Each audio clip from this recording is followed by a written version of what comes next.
Hey everyone, I'm your storyteller, here to help you unwind tonight. If you enjoy these videos to help you fall asleep, don't forget to like and subscribe to the channel. Also, let me know in the comments, where are you watching from and what time is it for you? Now make yourself comfortable, relax, and let's begin. Emma Malone was 17 years old, a high school senior, and one of the brightest students in Pine Hollow High. She was the kind of girl who seemed destined to leave the small town behind and make a name for herself in the world. But on October 13, 1987, Emma vanished without a trace. She had been walking home from her friend Sarah's house, a route she'd taken hundreds of times before. It was a short, straightforward walk, just 3 blocks. But that night, she never made it home. Her parents reported her missing the next morning, and the entire town mobilized to search for her. For weeks, search parties combed through the woods, scoured abandoned buildings, and even dragged the nearby river. But there was no sign of Emma. It was as if she had been swallowed whole by the earth. The only clue was a single shoe found in the middle of the road, its laces tied neatly, as if it had been placed there intentionally. Shortly after Emma's disappearance, strange reports began to surface in Pine Hollow. People claimed to see children wandering the streets at night, children with pale skin who wore outdated clothes and had unsettling black eyes. These weren't normal kids. They wouldn't speak unless spoken to, and when they did, their voices were flat, emotionless.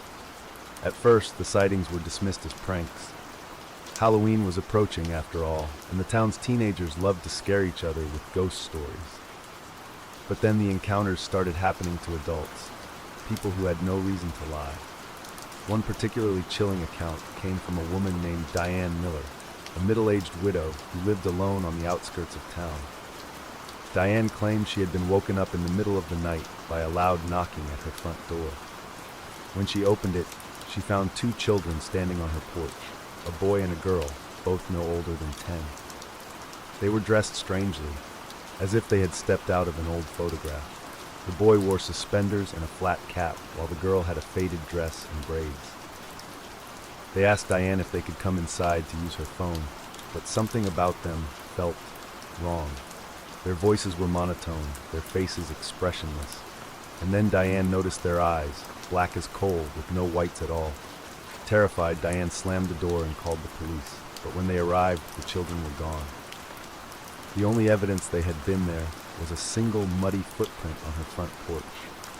As the weeks turned into months, Pine Hollow descended into a kind of quiet panic. Parents wouldn't let their children play outside after dark.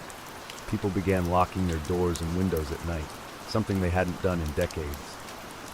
And still, the sightings of the black-eyed children continued. But the strangest reports came from the woods just outside of town. Hunters and hikers began to speak of shadowy figures lurking among the trees, figures that seemed to vanish the moment they were spotted. Some claimed to hear whispers, voices calling their names, even when they were miles away from anyone else. One hunter, a man named Jack Peterson, had a particularly harrowing encounter. Jack was an experienced outdoorsman, someone who knew the woods like the back of his hand. But one evening, as he was tracking deer, he became hopelessly lost. No matter which direction he went, the landscape seemed unfamiliar. It was as if the woods had shifted around him, trapping him in a labyrinth. And then he saw it, a figure standing in the distance, just barely visible through the trees. At first he thought it was another hunter, but as he got closer he realized it was a young girl. She was barefoot, her dress torn, her hair a tangled mess, and her eyes were black. The girl didn't move, didn't speak. She just stared at Jack with an intensity that made his skin crawl. Then, without warning, she turned and ran deeper into the woods. Against his better judgment, Jack followed her. He chased her for what felt like hours, always catching glimpses of her just ahead, until finally he stumbled into a clearing. The clearing was empty, save for a single object lying in the grass, a shoe. It was worn and dirty, but Jack recognized it immediately. It was the same shoe that had been found in the road on the night Emma Malone disappeared. In January of 1988, 3 months after Emma's disappearance, the town was hit by a brutal snowstorm. The roads were impassable, and most people hunkered down in their homes, waiting for the storm to pass. But during that long, cold night, something happened that Pine Hollow would never forget. A man named George Larkin, a retired schoolteacher, lived in a small cabin on the edge of the woods. George was a recluse, known for his eccentricities, but he was harmless. That night, as the storm raged outside, George called the police, frantic and barely coherent. He claimed that someone, or something, was watching him from the woods. The line went dead before the dispatcher could get any more information. When the police finally reached George's cabin the next morning, they found the door wide open and snow blowing inside. The cabin was empty, and there were no signs of a struggle. But outside in the snow, they found footprints, bare, human footprints, that led from the woods to George's front door, and then back again. George Larkin was never seen again. Over the years, Pine Hollow tried to move on. The sightings of the black-eyed children became less frequent, and eventually they stopped altogether. But the town was never the same. People spoke in hushed tones about what had happened, about the children, the shadows, the disappearances.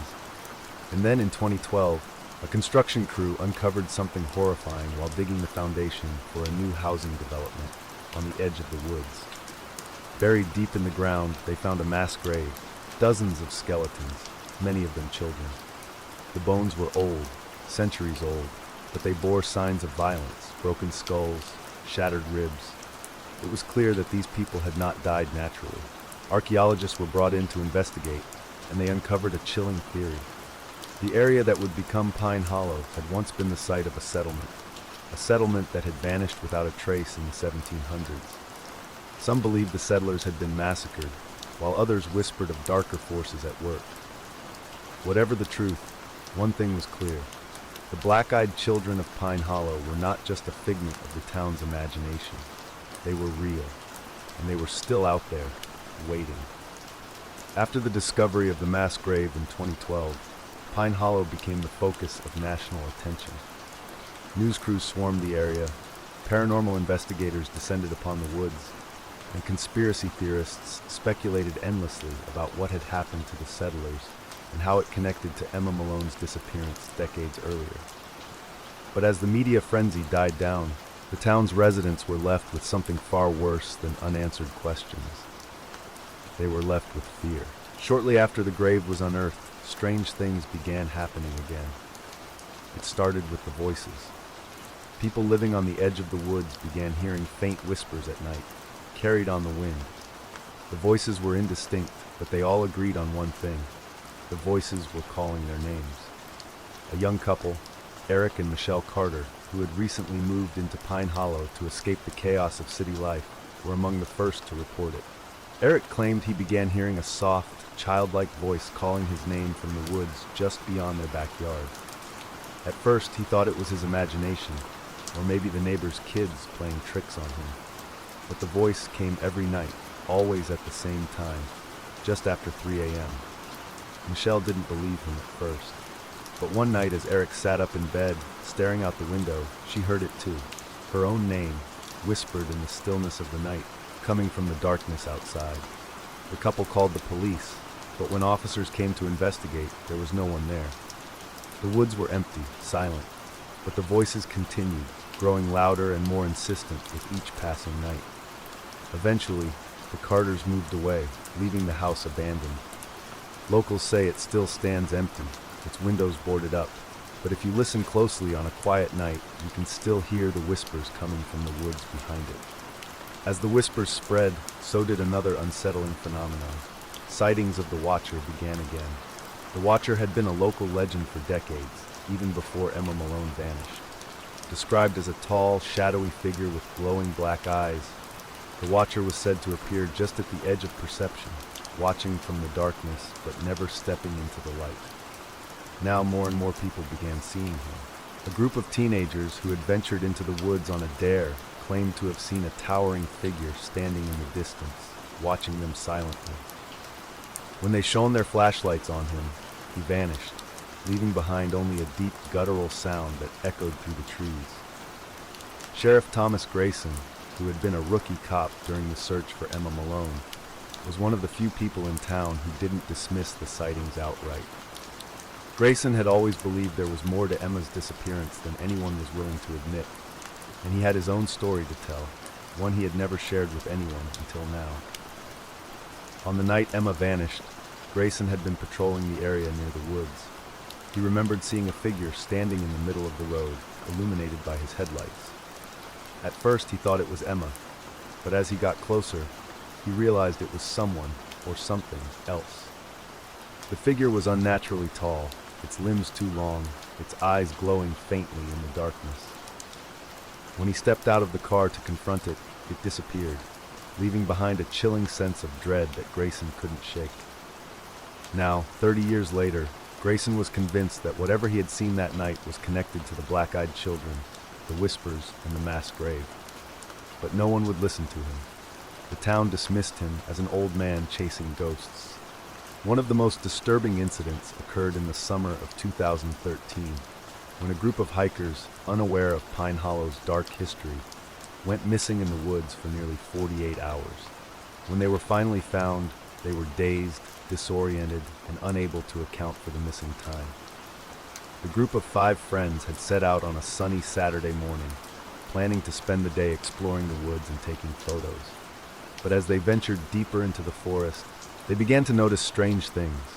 Trees that seemed to shift positions, paths that led them in circles, and a creeping sense that they were being watched.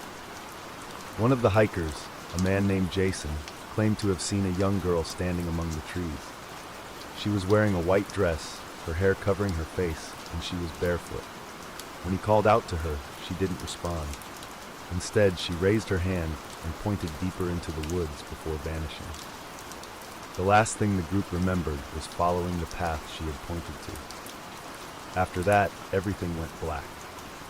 When they woke up, they were lying in the middle of the woods, their watches and phones all frozen at the same time, 3:33 a.m. The hikers returned to town, but they were never the same. Jason began suffering from night terrors, waking up screaming about black-eyed children standing at the foot of his bed. Another hiker, Emily, began sleepwalking, often waking up in the middle of the night, standing at the edge of the woods. She claimed she could hear the whispers calling her name, urging her to come back. In 2015, a local historian named Margaret Hayes began digging into the history of Pine Hollow, hoping to uncover the truth behind the mass grave and the town's haunted reputation. What she found was more horrifying than anyone could have imagined. Margaret discovered that the original settlement, known as Black Hollow, had been founded in the early 1700s by a group of religious separatists who believed they were fleeing persecution. But records from nearby towns suggested that the settlers had engaged in dark rituals, sacrificing their own children in an attempt to summon a being they called the Watcher. According to legend, the Watcher was a protector, a godlike figure who would grant them eternal safety in exchange for blood. But something had gone wrong. The Watcher had turned on them, consuming the settlers and their children, leaving behind only the cursed land and the spirits of those who had been sacrificed.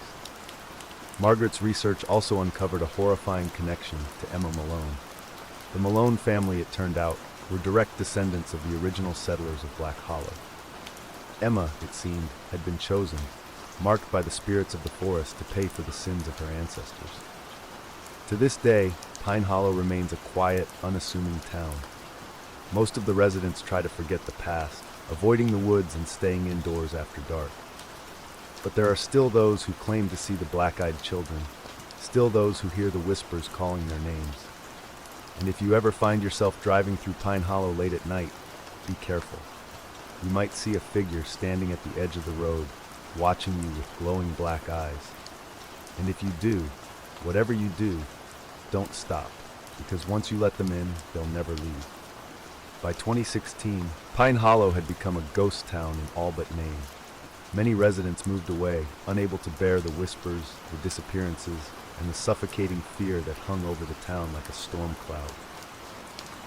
But for those who stayed, life in Pine Hollow became a study in survival, an unspoken agreement to ignore the strange and pretend everything was normal. But not everyone could look away. A group of paranormal investigators, calling themselves the Pine Hollow Project, made it their mission to uncover the truth about the town. They had heard the stories about the black-eyed children, the whispers, and the watcher, and they were determined to document the phenomena. They arrived in Pine Hollow in October of 2016, 5 investigators armed with infrared cameras, audio recorders, and enough skepticism to protect them from falling into mass hysteria, or so they thought. The group set up camp on the edge of the woods, near the site where the mass grave had been uncovered. They were confident, brushing off the warnings from locals who begged them not to go into the forest. "It's just folklore," they said. "There's a logical explanation for all of this."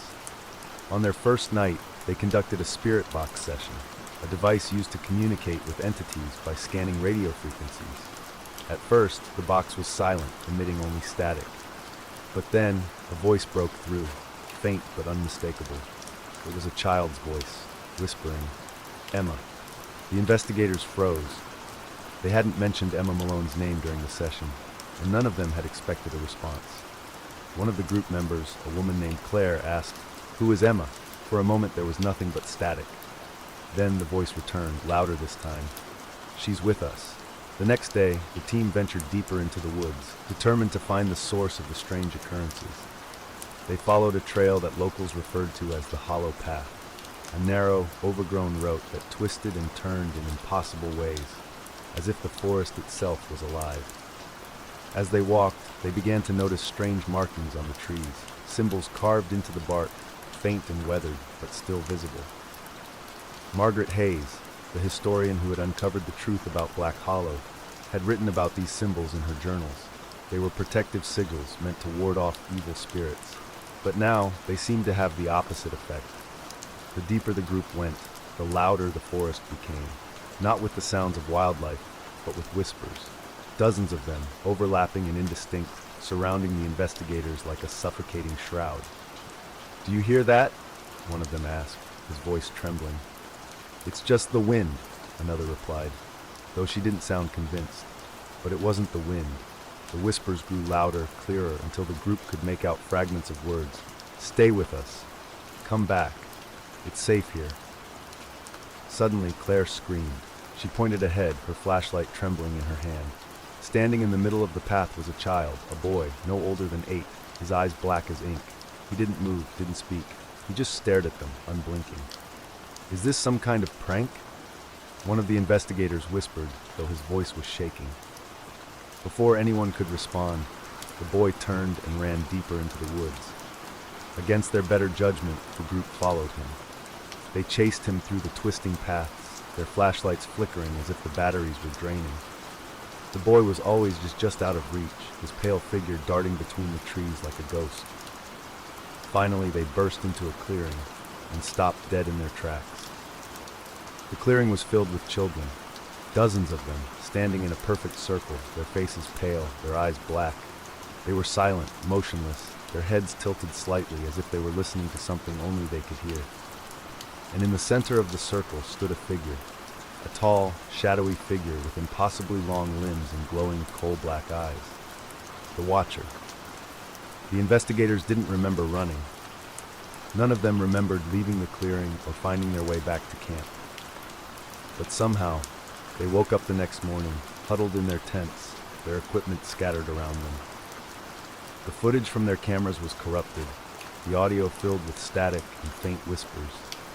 The only clear recording was a single phrase, repeated over and over again in a child's voice. "You're not supposed to be here."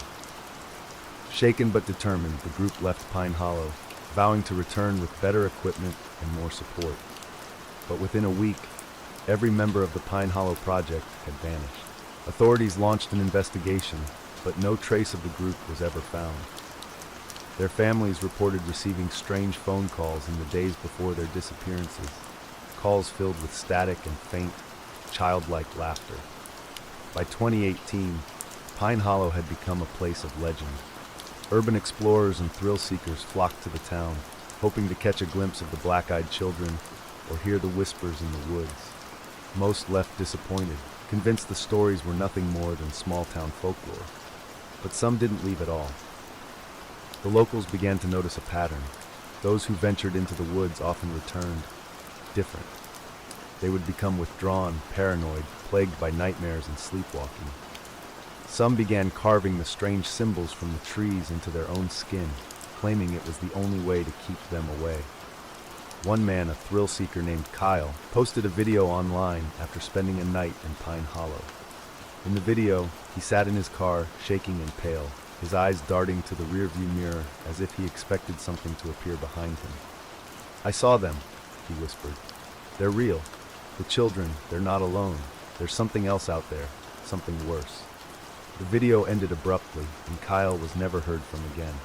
In 2020, Margaret Hayes, the historian who had uncovered the truth about Black Hollow, published a final entry on her blog. It was a warning, a desperate plea for anyone reading to stay away from Pine Hollow. "They don't just want blood," she wrote. "They want you, your soul, your memories, your life.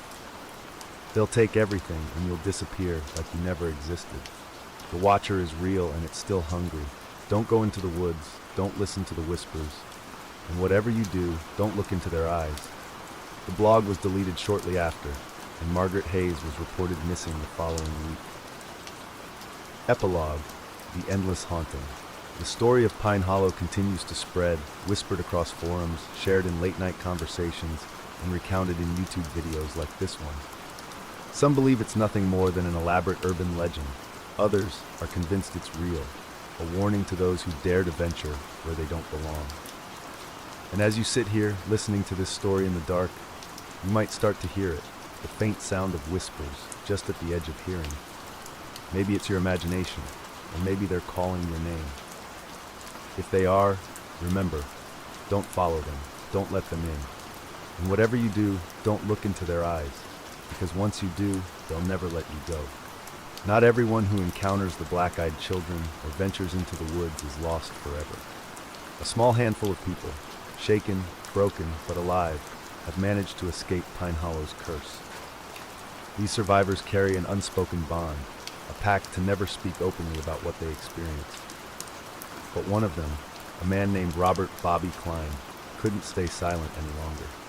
Bobby had been a child when Emma Malone disappeared, and though he never saw her directly, he remembered the whispers. They had started faintly, like the rustling of leaves, and grew louder as the weeks passed. Bobby's parents had forbidden him from going near the woods, and he obeyed, until the night he didn't. It was November 1987, a month after Emma vanished.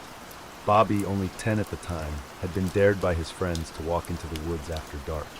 Armed with nothing but a flashlight, he took the dare, desperate to prove he wasn't afraid. The whispers started almost immediately, faint but persistent, calling his name. "Bobby! Bobby!" He froze, his flashlight trembling in his small hands. The voice was soft and familiar, almost like his mother's. But when he turned back toward the safety of the neighborhood, he saw a figure standing at the tree line, a girl in a white dress.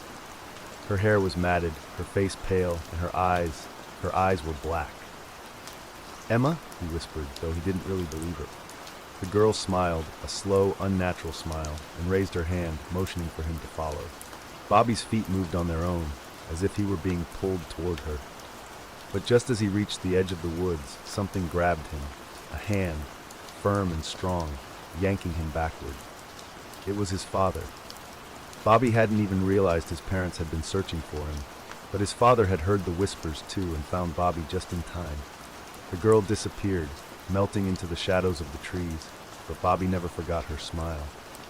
It haunted his dreams for years afterward. Now, as an adult, Bobby has stayed in Pine Hollow, unable to leave despite everything. He's one of the few who seems to know the truth, or at least part of it. "They don't want everyone," he told a journalist once, though he refused to elaborate. "They only take the ones they need, the ones they've marked." The idea of being marked became a central theory among those who studied Pine Hollow's mysteries. Over time, researchers, paranormal enthusiasts, and conspiracy theorists began to notice a chilling pattern. Many of the people who disappeared from Pine Hollow, or who claimed to see the black-eyed children, had some connection to the town's history, whether they realized it or not. Emma Malone, for example, was a direct descendant of the original settlers of Black Hollow. But she wasn't the only one. A genealogist who studied the town's records uncovered that nearly every person who vanished without a trace had ties to the original settlement. The children, it seemed, were drawn to those whose ancestors had lived and died on the cursed land. But what did it mean to be marked? Survivors like Bobby described feeling a pull, a compulsion to go into the woods, even when they knew it was dangerous. Some reported strange dreams, always the same, standing in the clearing surrounded by the black-eyed children, with the shadowy figure of the watcher looming behind them. One woman, a teacher named Linda Garvey, claimed she discovered the mark on her own body. Linda had moved to Pine Hollow in 2019, unaware of its history. Shortly after arriving, she began experiencing vivid nightmares and hearing whispers at night. One morning, she woke up to find a strange symbol carved into her forearm, not scratched or cut, but burned into her skin as if by an unseen brand. The symbol matched the carvings found on the trees in the woods. Linda left Pine Hollow immediately, but the mark stayed with her. She became increasingly paranoid, convinced that she was being watched. A month later, she disappeared from her home in another state. Her house was found empty, the doors locked from the inside, and her car still parked in the driveway. The only clue was a single muddy footprint on her bedroom floor. By 2022, Pine Hollow was a shell of its former self. Only a few families remained, clinging to the hope that the town could somehow recover. But the whispers continued, and the woods grew darker, more foreboding. Those who stayed began to speak of a new phenomenon, something even more terrifying than the black-eyed children or the watcher. People began hearing the sound of chanting coming from the woods at night. It was faint at first, almost imperceptible, but it grew louder over time. The chanting was rhythmic, in a language no one could understand, and it seemed to come from deep within the forest, near the site of the mass grave. One night, a local teenager named Ben Jacobs decided to investigate. Armed with his phone and a flashlight, Ben ventured into the woods, following the sound of the chanting. He live-streamed the entire ordeal, narrating his journey with nervous laughter. "I'm not scared," he said, though his shaky voice betrayed him. "It's probably just some kids messing around." The chanting grew louder as he approached the clearing. Ben's live-stream viewers urged him to turn back, but he ignored them, drawn forward by a mix of curiosity and dread. When he reached the clearing, his phone's signal cut out. The live stream ended abruptly, leaving his viewers in stunned silence. The next morning, Ben's phone was found lying in the clearing, still recording. The footage showed nothing but darkness and faint whispers, but at the very end, there was a sound, a single blood-curdling scream, followed by a child's voice whispering, "Run." Ben was never found. Margaret Hayes' journals, which were leaked online after her disappearance, revealed a final, horrifying theory about the Watcher and the black-eyed children. According to Margaret, the settlers of Black Hollow had not summoned the Watcher by accident. They had done it intentionally, seeking protection from the harsh wilderness. But the Watcher was not a benevolent guardian. It was a parasite, a being that fed on fear, pain, and loss. The black-eyed children were its servants, bound to the Watcher by the blood of the settlers who had sacrificed them centuries ago. And the Watcher's ultimate goal was not just to consume individuals, it wanted to consume the town itself, to erase Pine Hollow from existence and turn it into a place of endless darkness. The rituals, the whispers, the disappearances, they were all part of the Watcher's plan. The more people it took, the stronger it became. And the stronger it became, the closer Pine Hollow came to being swallowed entirely. In the fall of 2023, Pine Hollow reached its breaking point. The remaining residents reported seeing the black-eyed children everywhere, in their homes, on the streets, even in their dreams. The whispers were deafening, the chanting constant, and on October 13th, the anniversary of Emma Malone's disappearance, the Watcher appeared in the center of town. It didn't speak. It didn't need to. The townspeople, those who were left, simply walked toward it, as if in a trance. Some say they saw children among the crowd, children who had disappeared years or even decades earlier, their black eyes glinting in the moonlight. By morning, Pine Hollow was empty. The town had been erased, its streets overgrown, its buildings crumbling. The only sign it had ever existed was a single shoe lying in the middle of the road, its laces tied neatly. And somewhere, deep in the woods, the Watcher waits. By 2024, Pine Hollow had become a phantom. Satellite images showed nothing but wilderness where the town had once been. Official maps were altered, and records of Pine Hollow's existence began to disappear from databases, as if the town had never been there. A small handful of survivors, those who had left Pine Hollow before its erasure, grew increasingly disturbed as they realized even their family photos, letters, and records were vanishing. One such survivor, a man named Daniel Hart, refused to let the town's memory fade. Daniel had grown up in Pine Hollow and had left after the events of 2013, but he had lost friends, family, and an entire childhood to the town's darkness. Now he was one of the last people alive who remembered it at all. Daniel began posting online about Pine Hollow, trying to preserve its story, but his posts were often removed within hours. His accounts were banned, his hardware mysteriously corrupted. He started keeping handwritten journals instead, recording everything he could remember. He even began interviewing other survivors, though most refused to speak about what they had seen. But Daniel wasn't working alone. A secretive group of researchers, calling themselves the Hollow Watchers, had been investigating Pine Hollow for years. They believed the town had not been destroyed, but rather taken, pulled into some other dimension, where it lingered in a state of perpetual darkness. They claimed that the Watcher was not just a parasite, but a gatekeeper, opening rifts between worlds and feeding on the fear and despair of those it trapped. The Hollow Watchers told Daniel that Pine Hollow was just the beginning. The Watcher, they said, was growing stronger, and its influence was spreading. Other small towns, remote and forgotten, had begun reporting similar phenomena.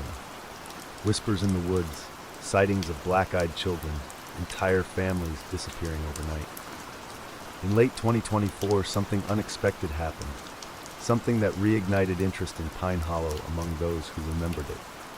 A strange broadcast began appearing on radios and televisions across the country, always at the same time, 3:33 a.m. The broadcast was brief, no more than a minute, and consisted of static interspersed with faint whispers and distorted voices. But those who listened closely claimed to hear a message hidden within the noise. It was a woman's voice, trembling and desperate, repeating the same phrase over and over. "We're still here. Help us.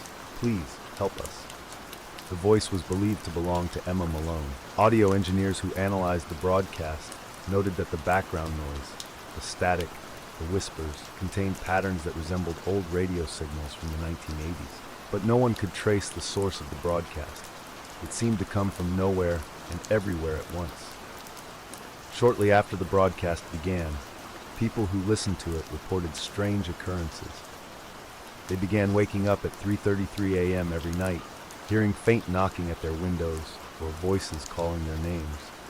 Some claimed to see shadowy figures standing at the foot of their beds, their black eyes glowing faintly in the dark. And a few, those who listened to the broadcast repeatedly, vanished entirely, leaving behind nothing but a single muddy footprint. As the Watcher's influence spread, so did its followers.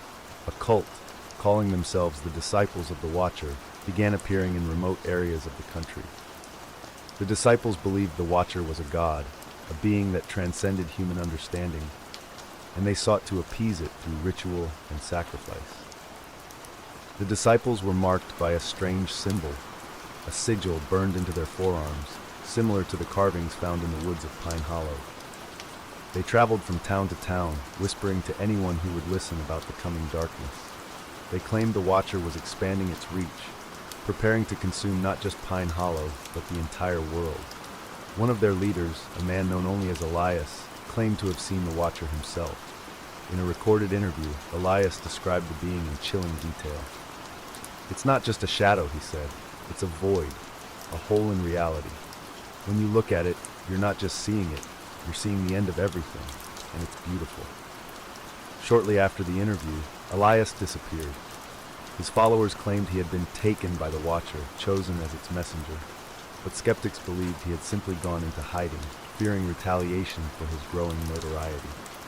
In early 2025, the first undeniable sign of the Watcher's return appeared. In a small, isolated town in Montana, residents reported seeing black-eyed children wandering the streets at night. The children knocked on doors, asking to be let inside, their voices monotone and eerily calm. Those who refused to answer their doors would wake up to find muddy footprints leading into their homes and symbols carved into their walls. The town's sheriff, a man named Paul Grady, tried to investigate but quickly found himself overwhelmed. His deputies refused to patrol at night, claiming they could hear whispers in their radios and see faces staring at them from the woods. Grady himself began experiencing vivid nightmares, always the same. He was standing in the middle of a dark forest, surrounded by children with black eyes, and the Watcher was looming over him, its glowing eyes burning into his soul. One night, Grady disappeared. His squad car was found abandoned on the edge of the woods, its engine still running. The last entry in his notebook, scrawled in shaky handwriting, read, "It's here." The Hollow Watchers, now scattered and desperate, knew they were running out of time. They believed the only way to stop the Watcher was to destroy the symbols that tethered it to the physical world. These symbols, they theorized, were carved not just into the trees of Pine Hollow, but into the very fabric of reality, hidden in places of great fear and despair. But destroying the symbols would require entering the Watcher's domain, a realm of darkness where time and space twisted and the rules of reality no longer applied. The Hollow Watchers recruited a small team of volunteers, including Daniel Hart, to venture into this realm and confront the Watcher directly. The team's journey was never fully documented, but fragments of their final transmissions were recovered. One recording, filled with static and faint whispers, captured Daniel's voice. "We're in. It's not like anything I've ever seen. The trees, they're moving. The ground, it's alive. There's something here with us. I can feel it watching. We found the clearing. The children are here. Oh God, their eyes, their eyes." The transmission ended abruptly, and the team was never seen again. Today, Pine Hollow is a memory, a ghost story whispered on dark nights. But its influence continues to spread, infecting new towns, new people, and new lives. The Watcher is still out there, waiting in the shadows, feeding on fear and despair, growing stronger with each passing day. And if you ever hear whispers in the night, calling your name, or see a child with black eyes staring at you from the darkness, remember, don't look into their eyes. Don't follow the whispers, and whatever you do, don't let them in, because once you do, there's no escape. The story of the Smurl family. In 1974, in the quiet suburban town of West Pittston, Pennsylvania, the Smurl family moved into a new home. Jack and Janet Smurl, along with Jack's parents and their two daughters, were eager to start fresh after their previous home had been damaged in a flood. The duplex they moved into was modest, but spacious enough to accommodate everyone, and it seemed like the perfect place to rebuild their lives. However, the Smurls would soon discover that their new home harbored something sinister, something that would torment them for over a decade and leave them scarred forever. At first, the signs were subtle. Janet noticed strange smells in the house, odors so putrid they made her stomach turn, but they would vanish as quickly as they arrived. Jack started hearing faint, unexplainable sounds, footsteps echoing upstairs when no one was there, muffled voices that seemed to whisper his name. They brushed these occurrences off as the quirks of an old house settling. But as the months passed, the disturbances escalated. One evening, as Janet washed dishes in the kitchen, she felt a cold draft pass by her, though no windows were open. Turning around, she saw a shadowy figure out of the corner of her eye, tall, dark, and formless. She froze, her heart pounding, but when she turned fully, the figure was gone. She told Jack about the incident, but he dismissed it as her imagination. Yet, deep down, Janet felt something was wrong. By 1975, the activity in the house became impossible to ignore. Lights flickered on and off, appliances turned themselves on, and disembodied voices grew louder. The family's dog, a German shepherd, began growling at empty corners of the house, his hackles raised. There were nights when the Smurls were jolted awake by the sound of banging on the walls, as if someone were slamming their fists against the plaster with all their might. When they investigated, nothing was ever there. Jack's parents, who lived in the other half of the duplex, also began experiencing strange occurrences. They reported hearing dragging sounds from the ceiling above them, even when no one was upstairs. Dishes moved on their own, and strange stains appeared on the walls that couldn't be scrubbed away.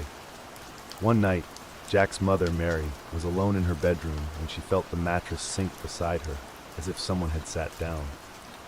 She turned, expecting to see her husband, but the space beside her was empty. When she tried to get up, she felt an unseen force pin her to the bed. She couldn't scream, couldn't move, her body frozen in terror. After what felt like an eternity, the pressure lifted, and she bolted from the room, shaking and pale. As the years went on, the activity grew more malevolent. Jack and Janet began arguing more frequently, their once happy marriage strained by the constant stress. Jack claimed he saw a dark, hooded figure in their bedroom late at night, standing at the foot of their bed. Janet started waking up with scratches on her arms and legs, though she couldn't remember how they got there. The family's daughters also began to suffer. They complained of being touched and whispered to by unseen hands. One night, their youngest daughter woke up screaming, claiming a monster had come out of her closet and tried to grab her. The Smurls were desperate for answers but had no idea where to turn. By 1986, the Smurl family had endured over a decade of torment. They reached out to their church for help, but the local priest dismissed their claims. Frustrated and frightened, they turned to Ed and Lorraine Warren, the famous paranormal investigators known for their work on high-profile cases like the Amityville Horror. The Warrens visited the Smurl home and immediately sensed a dark presence. Lorraine, a clairvoyant, claimed she saw a black mass lurking in the house. The Warrens conducted a series of investigations and determined that the Smurl home was infested with a demonic presence. They believed the entity was feeding off the family's fear and growing stronger with each passing day.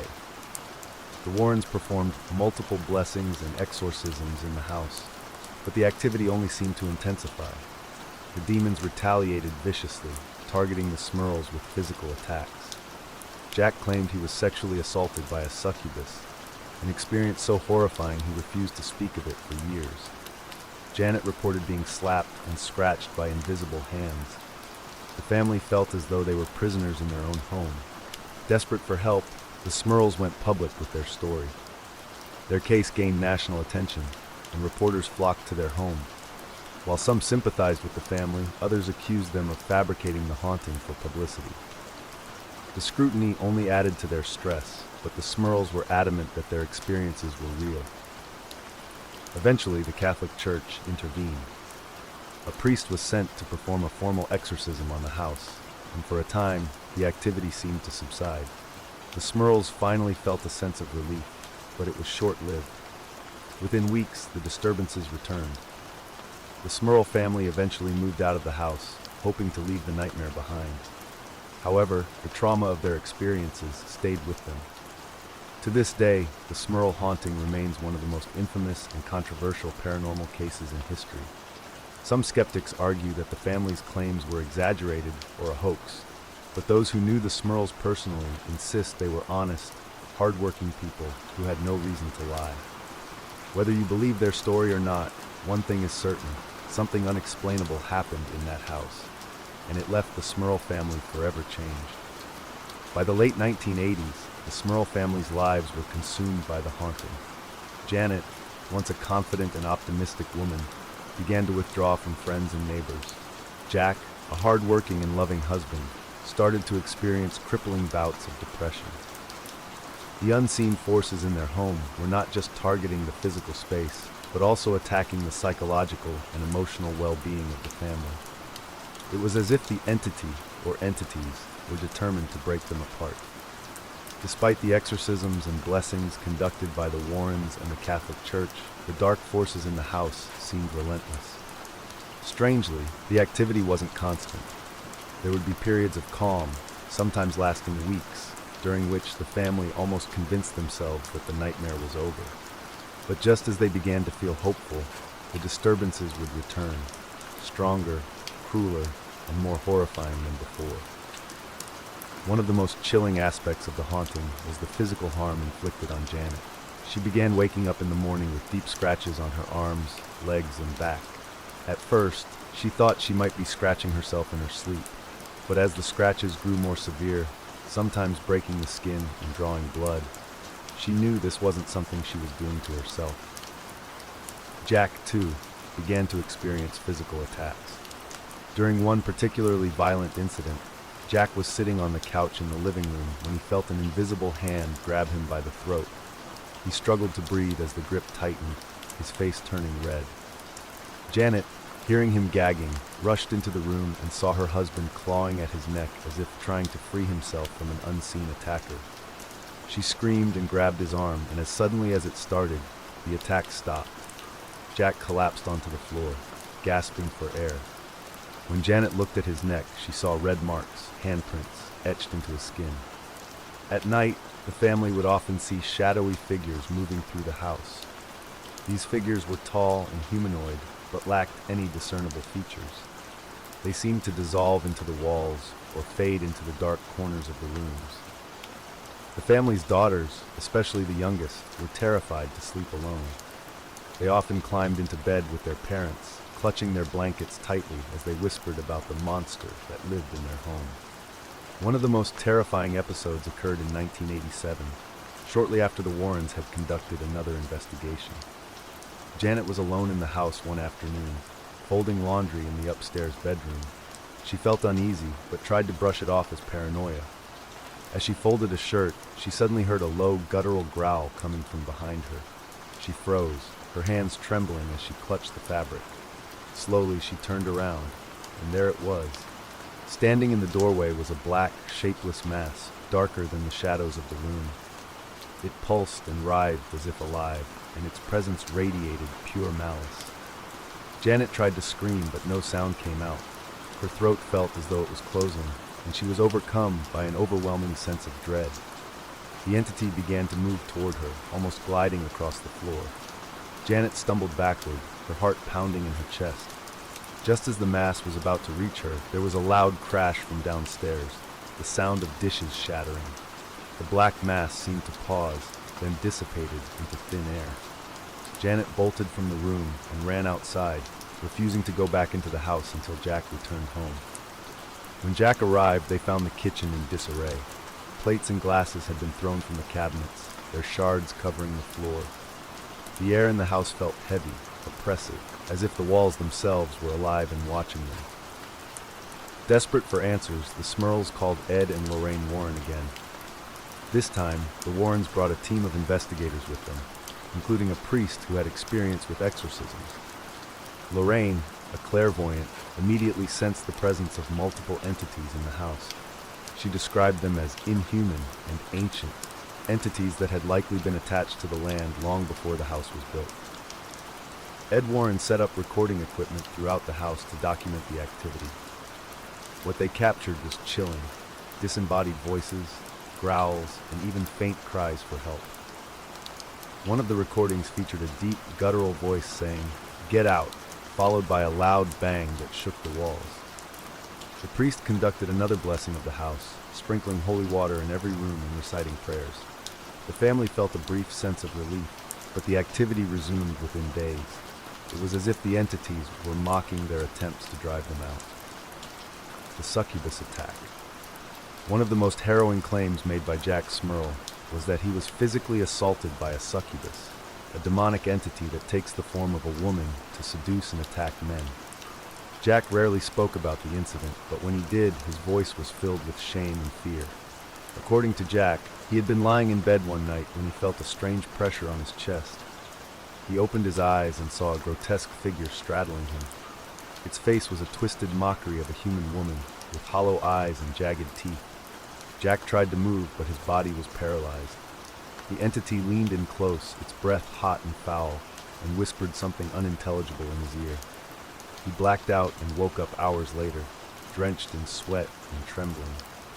This incident deeply affected Jack, who became withdrawn and irritable in the weeks that followed.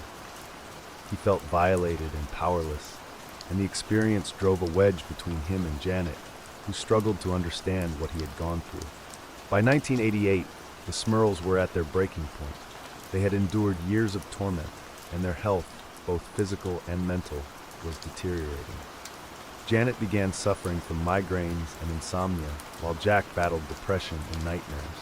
Their daughters became withdrawn and fearful, struggling to focus in school. Even Jack's parents, who had initially tried to downplay the activity, admitted they were terrified to stay in the house. The family decided it was time to leave. They packed up their belongings and moved to a new home in a different town, hoping to escape the horrors that had plagued them for so long.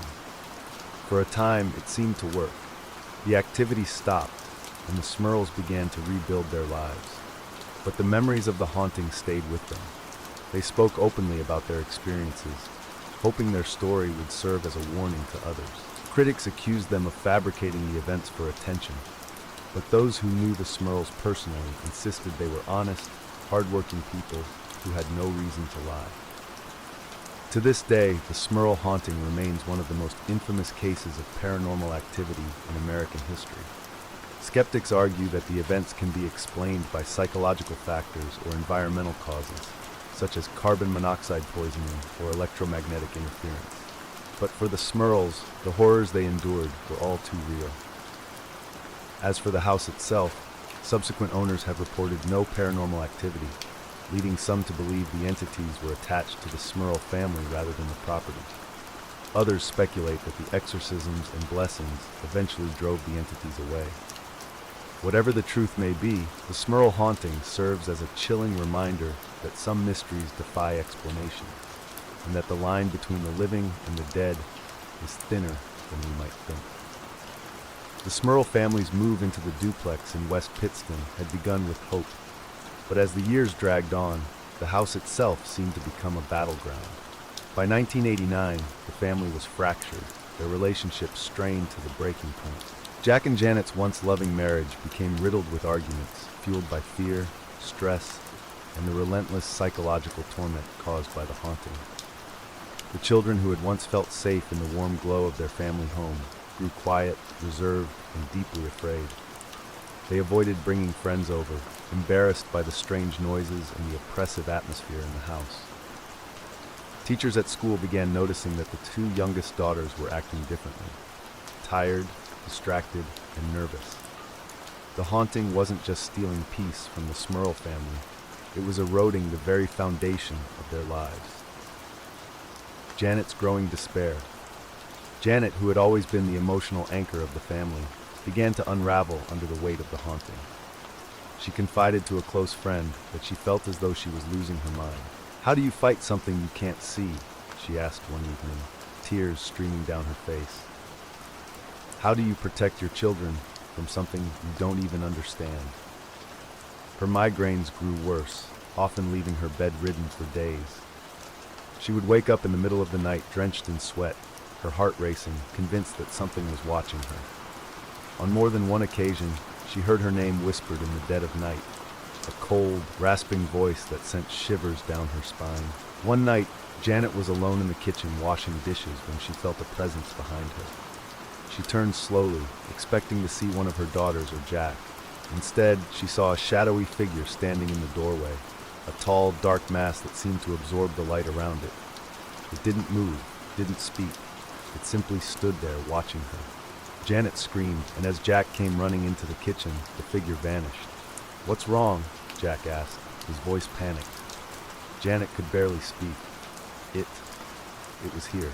It was right there. Jack looked around the room, his expression grim. He didn't question her. By now, the family had all seen enough to know Janet wasn't imagining things. Jack's mental and emotional state deteriorated rapidly. He began having vivid nightmares, dreams so realistic they left him shaken for hours after waking. In one recurring dream, he was trapped in the house with his family, but every room he entered was filled with shadows. He could hear his daughters screaming in the distance, but no matter how hard he tried, he couldn't find them. The shadows would close in around him, whispering his name, until he woke up gasping for air. During the day, Jack became short-tempered and withdrawn. He rarely spoke, spending long hours sitting on the couch and staring at the walls. Janet worried about him constantly, but she didn't know how to help him. The stress of the haunting had pushed Jack to the brink, and he confided to Janet one night that he felt like he was losing his grip on reality. "The things I've seen, the things I've felt," he said, his voice trembling. "I don't know how much more I can take." Janet held his hand, tears in her eyes. "We have to keep fighting, Jack, for the girls, for us." But Jack didn't respond. He just stared at the floor, his face pale and drawn. By 1990, the activity in the house reached a terrifying peak. The family began hearing loud, violent banging on the walls at all hours of the day and night. The sounds were so intense that neighbors on both sides of the duplex reported hearing them. One neighbor, an elderly woman who had lived in the area for decades, told Janet that it sounded like someone was trying to break through the walls with a sledgehammer. Yet when the Smurls investigated, there was never any damage. Janet also began to experience what she described as phantom attacks. She would be walking through the house when she suddenly felt invisible hands grab her arms or push her from behind. On one occasion, as she was carrying laundry up the stairs, she felt something shove her so hard that she stumbled and fell, tumbling down several steps. When Jack rushed to help her, he found her lying at the bottom of the stairs, bruised and shaking. "It wants to hurt us," Janet whispered, her voice barely audible. "It wants us out." Jack nodded grimly. Or worse. One of the most disturbing incidents occurred late one night while the family was asleep.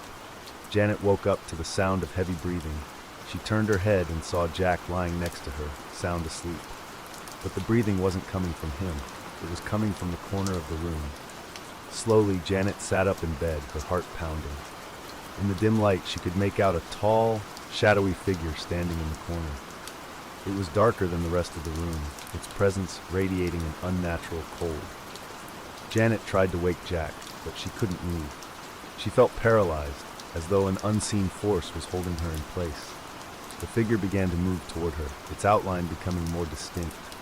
Janet could see that it had no face, just a void where its features should have been. It leaned over her, its breath icy against her skin. Janet thought she was going to die. Then, just as suddenly as it appeared, the figure vanished. Janet gasped for air, tears streaming down her face. She shook Jack awake, sobbing uncontrollably. Jack held her, trying to comfort her, but deep down, he knew they were dealing with something far beyond their understanding. The Smurls eventually reached out to the church again, begging for help. This time, the church sent a team of priests to conduct a full-scale exorcism. The ritual was intense, lasting several hours. The priests moved from room to room, reciting prayers and sprinkling holy water. As the exorcism progressed, the house seemed to come alive.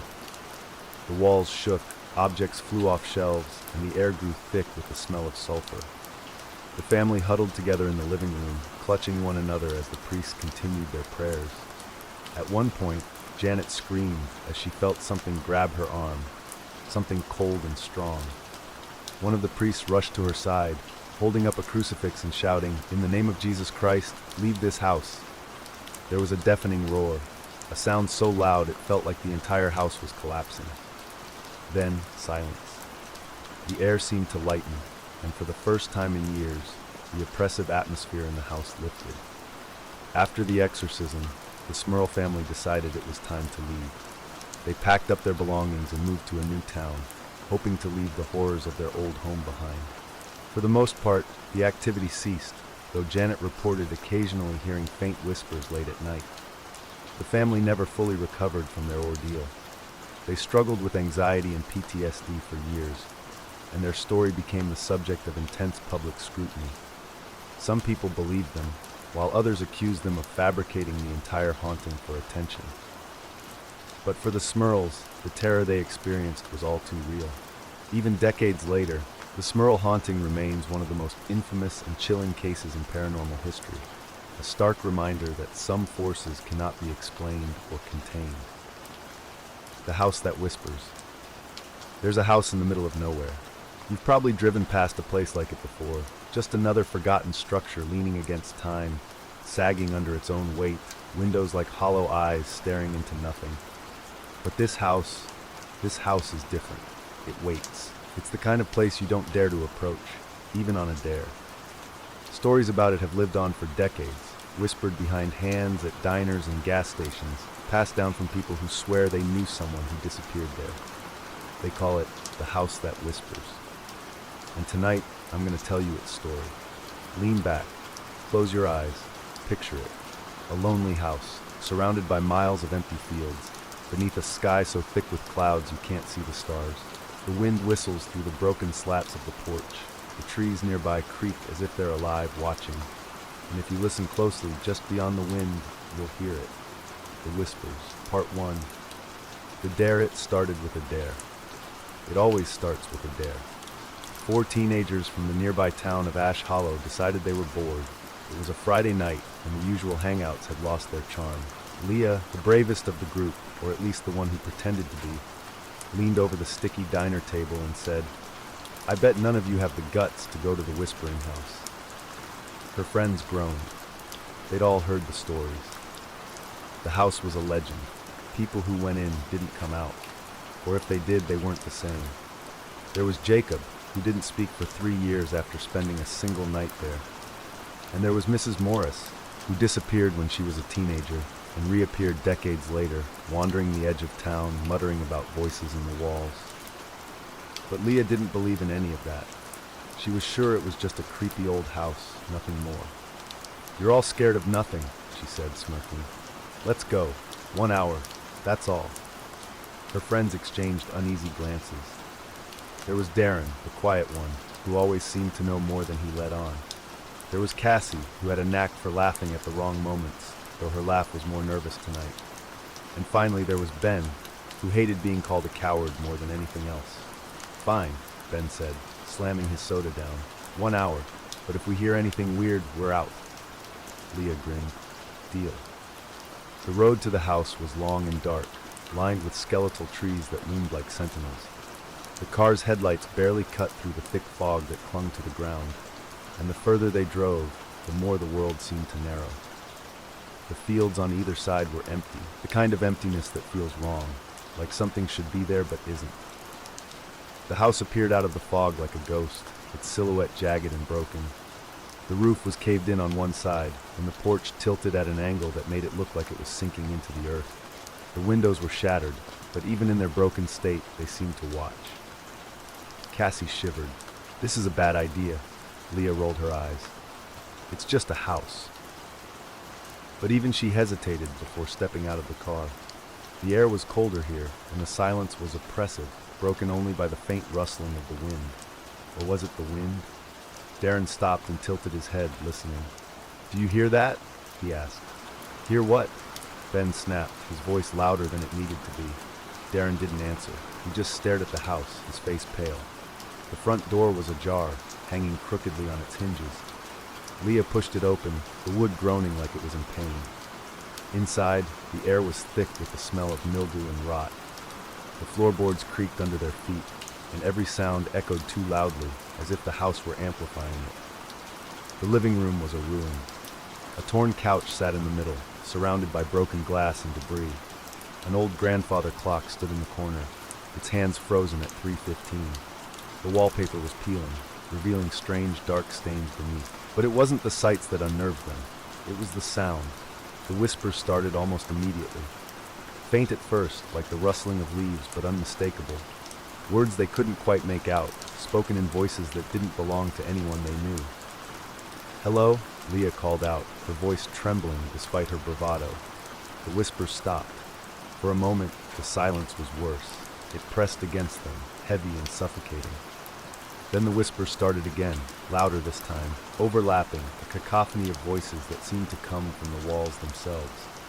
Cassie grabbed Leah's arm. "We need to leave, now." But Leah was staring at something, a doorway at the end of the hall. It hadn't been there before. She was sure of it. "Leah, come on!" Ben shouted, but she was already walking toward the door. The doorway led to a staircase, spiraling down into darkness. The whispers grew louder, more insistent, as if they were urging her forward. Leah couldn't stop. She had to see what was down there. The others followed, though every instinct screamed at them to run. The stairs groaned under their weight, and the air grew colder with each step. By the time they reached the bottom, they could see their breath fogging in front of them. The basement was massive, stretching far beyond the size of the house above. The walls were lined with shelves, each one filled with jars, hundreds of them, maybe thousands. Each jar held something inside, something that moved. Shadows swirled within the glass, shifting and writhing as if alive. "What the hell is this?" Ben whispered. No one answered. They were too busy staring at the figure in the center of the room. It was hunched over, its back to them, muttering to itself in a voice that sounded like all the whispers combined. Its limbs were too long, its spine twisted at unnatural angles. When it turned to face them, its eyes were empty sockets. "You shouldn't be here," it said, its voice a chorus of agony. Leah screamed.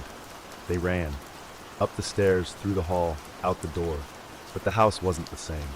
The walls shifted, the rooms rearranging themselves, twisting into a labyrinth. The whispers were everywhere now, growing louder, angrier.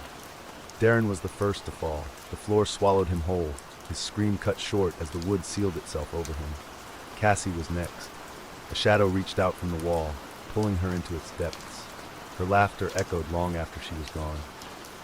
Ben and Leah made it to the front door, but it slammed shut in their faces. The figure was behind them now, its hollow eyes burning into their backs. "You can't leave," it said. "You're part of it now." Leah turned to face it, tears streaming down her face. "What do you want?" The figure smiled, its mouth stretching impossibly wide, to be heard. And then, everything went dark. Epilogue. Weeks later, the car was found abandoned on the side of the road. Of the 4 teenagers, there was no trace.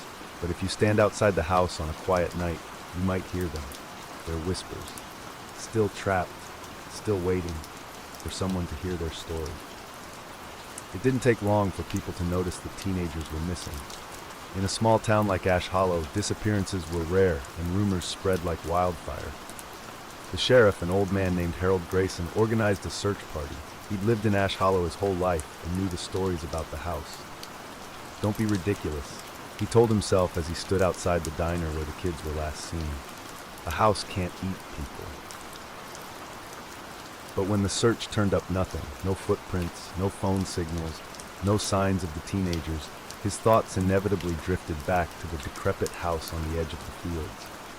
He didn't want to admit it, but the house had always unnerved him. Even as a boy, he'd heard the whispers when the wind was just right, carrying their eerie echoes across the fields. On the 3rd day, Harold stood at the edge of the property, staring at the house. He felt it before he heard it, a subtle pull, like the house was watching him, waiting. The whispers started soon after, faint and distant, almost like a memory brushing against his mind. "Sheriff," the voice was familiar. It sounded like Leah. Harold froze. He knew it couldn't be real, but the voice was so clear, so desperate. "Leah," he called out, his voice shaking. The whispers stopped abruptly, leaving an oppressive silence in their wake. That silence was worse than any sound. A week after the teenagers vanished, a reporter named Ellie Mathers rolled into town. She worked for a small paranormal blog and had recently stumbled across the legend of the Whispering House. The disappearance of the teenagers was exactly the kind of story her readers loved. Ellie wasn't like the locals. She didn't scare easily. She'd explored abandoned asylums, wandered through haunted woods, and slept in supposedly cursed hotels. The house, she figured, was just another urban legend, blown out of proportion by small-town gossip. She stopped by the diner to ask questions, but the locals weren't eager to talk. Most of them avoided eye contact, muttering excuses to leave. Only one person spoke to her, a frail, elderly woman named Edith, who sat near the window, clutching a steaming cup of tea. "They're gone," Edith said, her voice trembling. "Just like the others," Ellie raised an eyebrow. "Others? What do you mean?" Edith's eyes darted toward the door, as if expecting someone or something to walk in. "People don't just disappear, child, not unless the house takes them." Ellie leaned closer. "What do you mean by that?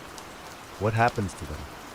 Edith hesitated, her hands gripping the cup so tightly her knuckles turned white. "The house doesn't kill them. Not exactly. It keeps them, traps them. They're still there, in the walls, in the shadows, whispering." Ellie shivered but didn't let it show. "Have you seen it yourself?" "I don't need to," Edith said, her voice dropping to a whisper. "I've heard them." Ellie couldn't resist. That night, armed with a flashlight, a camera, and a recorder, she drove out to the house. The road was just as the locals described, narrow, winding, and shrouded in mist. The fields stretched endlessly on either side, and the house loomed in the distance, its silhouette jagged and unnatural against the night sky. She parked her car and stepped out, the crunch of gravel beneath her boots unnaturally loud in the stillness. The air felt heavy, like the atmosphere before a storm. As she approached the house, she noticed something strange. The windows, those shattered, empty windows, seemed to flicker, as if shadows were moving just out of sight. Her recorder picked up the whispers before she even reached the porch. Faint, almost imperceptible, but there. She paused, holding the recorder up to her ear. "Help us." The voice was soft, pleading. Ellie's heart raced, but she pushed forward, determined to uncover the truth. The door creaked open as she touched it, the sound echoing through the empty house. Inside, the air was colder, and the whispers grew louder, overlapping until they filled her head. She glanced around, her flashlight cutting through the darkness. The jars in the basement. She'd heard about them in the stories. That's where she needed to go. Ellie found the basement door at the end of the hall. It was exactly as the stories described. A door that shouldn't have been there, that didn't belong. Her hand trembled as she reached for the handle. The whispers were deafening now, a chorus of voices all speaking at once. The staircase spiraled down into darkness. Each step felt heavier than the last, as if the house itself were trying to pull her back. When she finally reached the bottom, she froze. The basement was impossibly large, much bigger than the house above. The shelves lined the walls, just as the stories said, each one holding a jar. The shadows inside swirled and twisted, pressing against the glass as if they were alive. But it wasn't just the jars that caught her attention. In the center of the room was a figure. It was hunched over, its back to her, just as the teenagers had seen. Its limbs were impossibly long, its skin pale and stretched tight over its bones. It wasn't muttering this time, it was weeping. Ellie's camera beeped as she tried to snap a photo, and the figure froze. Slowly, it turned to face her. Its eyes, or rather, the empty sockets where eyes should have been, locked onto hers. Its mouth stretched into an unnatural grin. "You shouldn't have come." Ellie stumbled back, her flashlight beam shaking. What are you?" The figure tilted its head. "We are the house, and now, so are you." The shelves rattled, and the jars began to shatter one by one. Shadows poured out, swirling around her, their whispers a deafening roar. Ellie screamed, but the sound was swallowed by the darkness. Ellie's car was found the next morning, its doors wide open. Her camera lay on the passenger seat, the lens cracked. The footage was corrupted, but a single frame remained intact, a blurry image of the basement with shadows crawling up the walls. Her disappearance made national news, and the legend of the Whispering House grew. Paranormal investigators flocked to Ash Hollow, but none of them returned. The house was declared off-limits, but that didn't stop the curious or the foolish. To this day, if you stand outside the house on a quiet night, you can still hear them. The teenagers, Ellie, the countless others who ventured inside. They're still there, trapped in the walls, the jars, the shadows, and they're whispering, waiting for you. The end, or perhaps just the beginning. After all, the house is still there, still waiting, and its whispers grow louder every day. After Ellie Mathers disappeared, the legend of the Whispering House grew louder, but something else began to happen. The people of Ash Hollow started noticing strange things. At first, it was subtle, small, easily dismissed oddities. A faint voice calling their name when no one was around. Shadows flickering across their walls when they were alone. The unmistakable feeling that they were being watched. Edith, the frail old woman who had warned Ellie at the diner, was the first to notice the change. Sitting by her window late one night, she watched the fog roll in, thicker than usual, swallowing the streetlights. She thought she saw something moving in the mist, figures, pale and thin, wandering aimlessly. But when she opened her window, all she could hear were whispers. Edith, her name spoken in a voice that sent chills racing down her spine. It was Leah's voice. "No," Edith whispered, slamming the window shut and pulling the curtains tight. But the whispers didn't stop. They grew louder, pressing against her mind, scratching at her sanity. By morning, Edith was gone. Her door was left ajar, and her teacup sat cold on the table. No one ever saw her again, and she wasn't the only one. Word of the disappearances reached a man named Dr. Charles Whitaker, a folklore historian who had spent years documenting urban legends and haunted locations. He had heard of the Whispering House before, but had always written it off as another small-town ghost story. But now, with so many vanishing, he couldn't ignore it any longer. Dr. Whitaker arrived in Ash Hollow on a rainy afternoon, parking his battered station wagon outside the diner. He wasn't like Ellie. He didn't chase thrills or cheap scares. He was meticulous, scientific, and skeptical.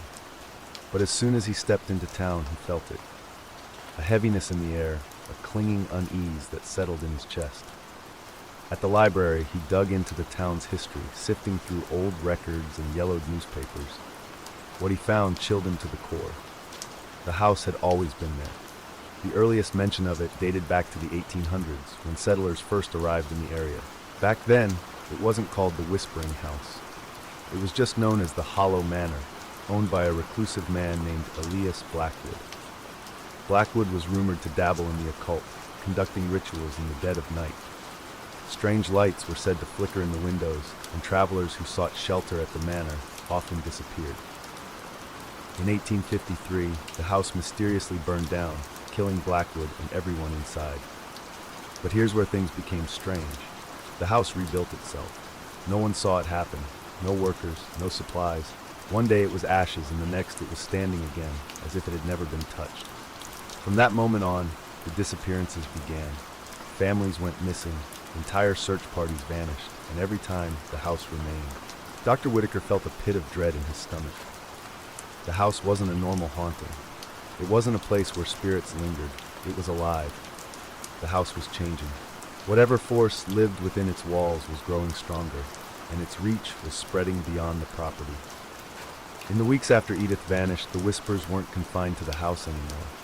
People in Ash Hollow began hearing them everywhere, in their bedrooms, their cars, even in crowded streets. It was always faint at first, like the rustle of leaves or the hum of distant static. But the longer they listened, the clearer it became. The whispers spoke of the house. They begged, pleaded, commanded, "Come back. We need you." Some people tried to resist, but the voices grew louder, stronger. They became impossible to ignore. One night, a man named Peter Hargrove, the owner of the town's hardware store, woke up to find his wife, Carol, standing at the foot of their bed. Her eyes were glazed over, her head tilted as if listening to something he couldn't hear. "Carol," he whispered, sitting up. "What are you doing?" She didn't answer. Instead, she turned and walked out of the room.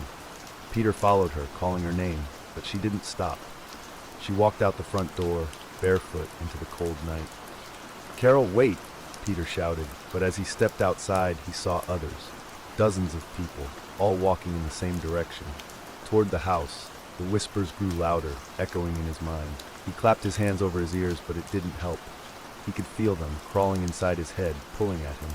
And then, just like that, the people were gone, swallowed by the mist. Dr. Whitaker knew he didn't have much time.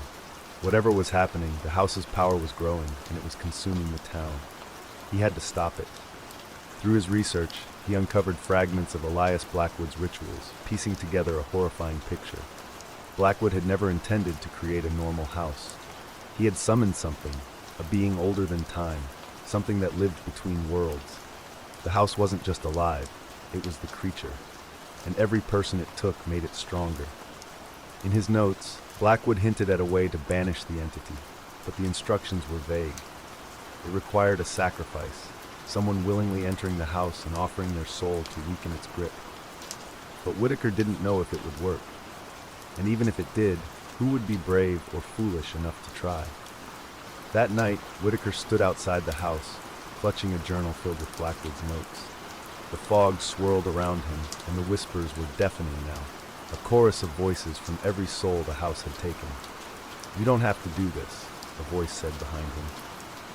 He turned to see Sheriff Grayson, his face pale but determined.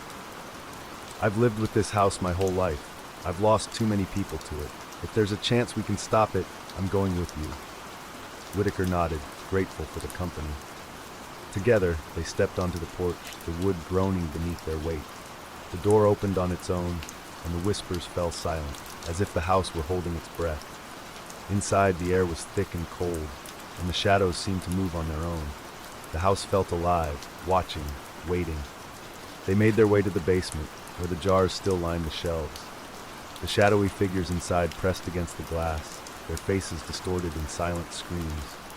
In the center of the room was a swirling vortex of darkness, pulsing like a heartbeat. "This is it," Whitaker said, his voice trembling.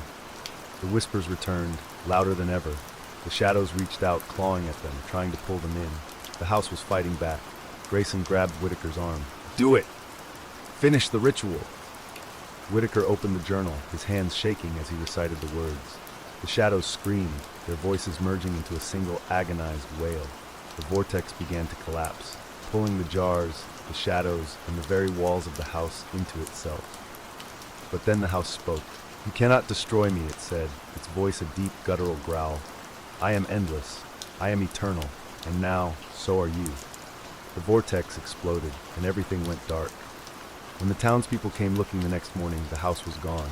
Not destroyed, just gone. The field where it had stood was empty, as if it had never existed. But the whispers didn't stop. They were quieter now, softer, but they were still there. In the wind, in the creak of old floorboards, in the silence of the night. And somewhere far away, in another town, another field, another forgotten corner of the world, a new house began to rise. Waiting, watching, whispering. The whispering forest.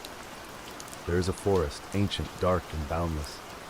It stretches beyond the edges of maps, where even the most daring explorers lose their way. The locals call it the Whispering Forest, though they rarely speak of it. And if they do, their voices drop to a hushed murmur, as if afraid the forest itself might hear. The Whispering Forest is not forbidden, but no one dares enter after the sun sets. They say the trees are alive, not in the way all trees live, but something deeper, stranger. The branches seem to shift when no one is looking, and the shadows between them move in ways shadows shouldn't. If you listen carefully, you can hear faint whispers weaving through the leaves, soft, melodic, almost like a lullaby. But no one can tell where the whispers come from, or who, or what they belong to. This is the story of a traveler who ignored the warnings. The arrival. You see, the traveler wasn't from the village. They were a stranger passing through, a restless soul, always searching for something they couldn't quite name. They had heard the stories about the forest, of course, how it was cursed, how people who entered sometimes didn't return, or if they did, they came back, different. But the traveler didn't believe in curses. They didn't believe in anything, really. One evening, as the sun dipped low and painted the sky in hues of amber and crimson, the traveler reached the edge of the forest. The air was cool, tinged with the earthy scent of moss and damp bark. In the distance, the first stars began to shimmer faintly, like pinpricks of light in an endless void. And then, the whispers began. At first, the traveler thought it was just the wind, a gentle breeze stirring the leaves, creating that soft, rustling sound. But the longer they listened, the stranger it became. The whispers were rhythmic, almost like words, though they couldn't understand them. It felt as if the forest was calling to them, coaxing them forward with a voice that was neither welcoming nor threatening, just insistent. The traveler hesitated, but only for a moment. With a deep breath, they stepped into the forest. The descent. The deeper they ventured, the darker it became. The canopy above was so thick that it swallowed the moonlight, leaving only faint glimmers of silver filtering through the branches. The air grew colder, heavier, as if the forest were closing in around them. The whispers grew louder, more distinct, though still unintelligible. And yet they felt oddly soothing, like a song just on the edge of memory. The traveler walked for what felt like hours, though they couldn't be sure. Time seemed to stretch and warp in the forest. Their footsteps were muffled by the thick carpet of moss, and every now and then they thought they heard other footsteps, soft, deliberate, just behind them. But whenever they turned, there was nothing, only the trees, silent and still. At one point, they found a clearing. In the center stood an ancient oak, its twisted branches reaching up like skeletal fingers. Beneath it, a circle of stones, weathered and moss-covered, arranged as if for some long-forgotten ritual. The traveler felt a chill crawl up their spine. The whispers were louder here, circling them, wrapping around them like invisible threads. And then, they spoke. Not in words, exactly, but in something deeper. A voice that wasn't a voice, resonating in the traveler's mind. It asked a question, a simple one, but one that seemed to echo endlessly in their thoughts. Why have you come? The bargain. The traveler tried to speak, but their voice caught in their throat. They didn't know why they had come. Curiosity? Defiance? Or was it something else, something they couldn't name, something that had been pulling them here all along? The voice didn't wait for an answer. Instead, it spoke again, softer this time, almost gentle. You seek something. Everyone who enters does. Tell me, what is it you desire? The traveler thought of 1,000 things they could say. Wealth, power, love, answers to the questions that had haunted them their entire life. But none of those felt right. None of them felt true. Instead, they found themselves saying something they hadn't even realized they were thinking. I just want peace. The forest fell silent. The whispers stopped. The air stilled, and for a moment the traveler thought they were alone. But then the voice returned, and this time it sounded almost amused. Peace is a heavy price to pay. Are you willing to give what is required? The traveler hesitated. What do you mean? The voice didn't answer. Instead, the forest began to change. The trees seemed to stretch taller, their branches twisting into impossible shapes. The shadows beneath them deepened, swallowing the light.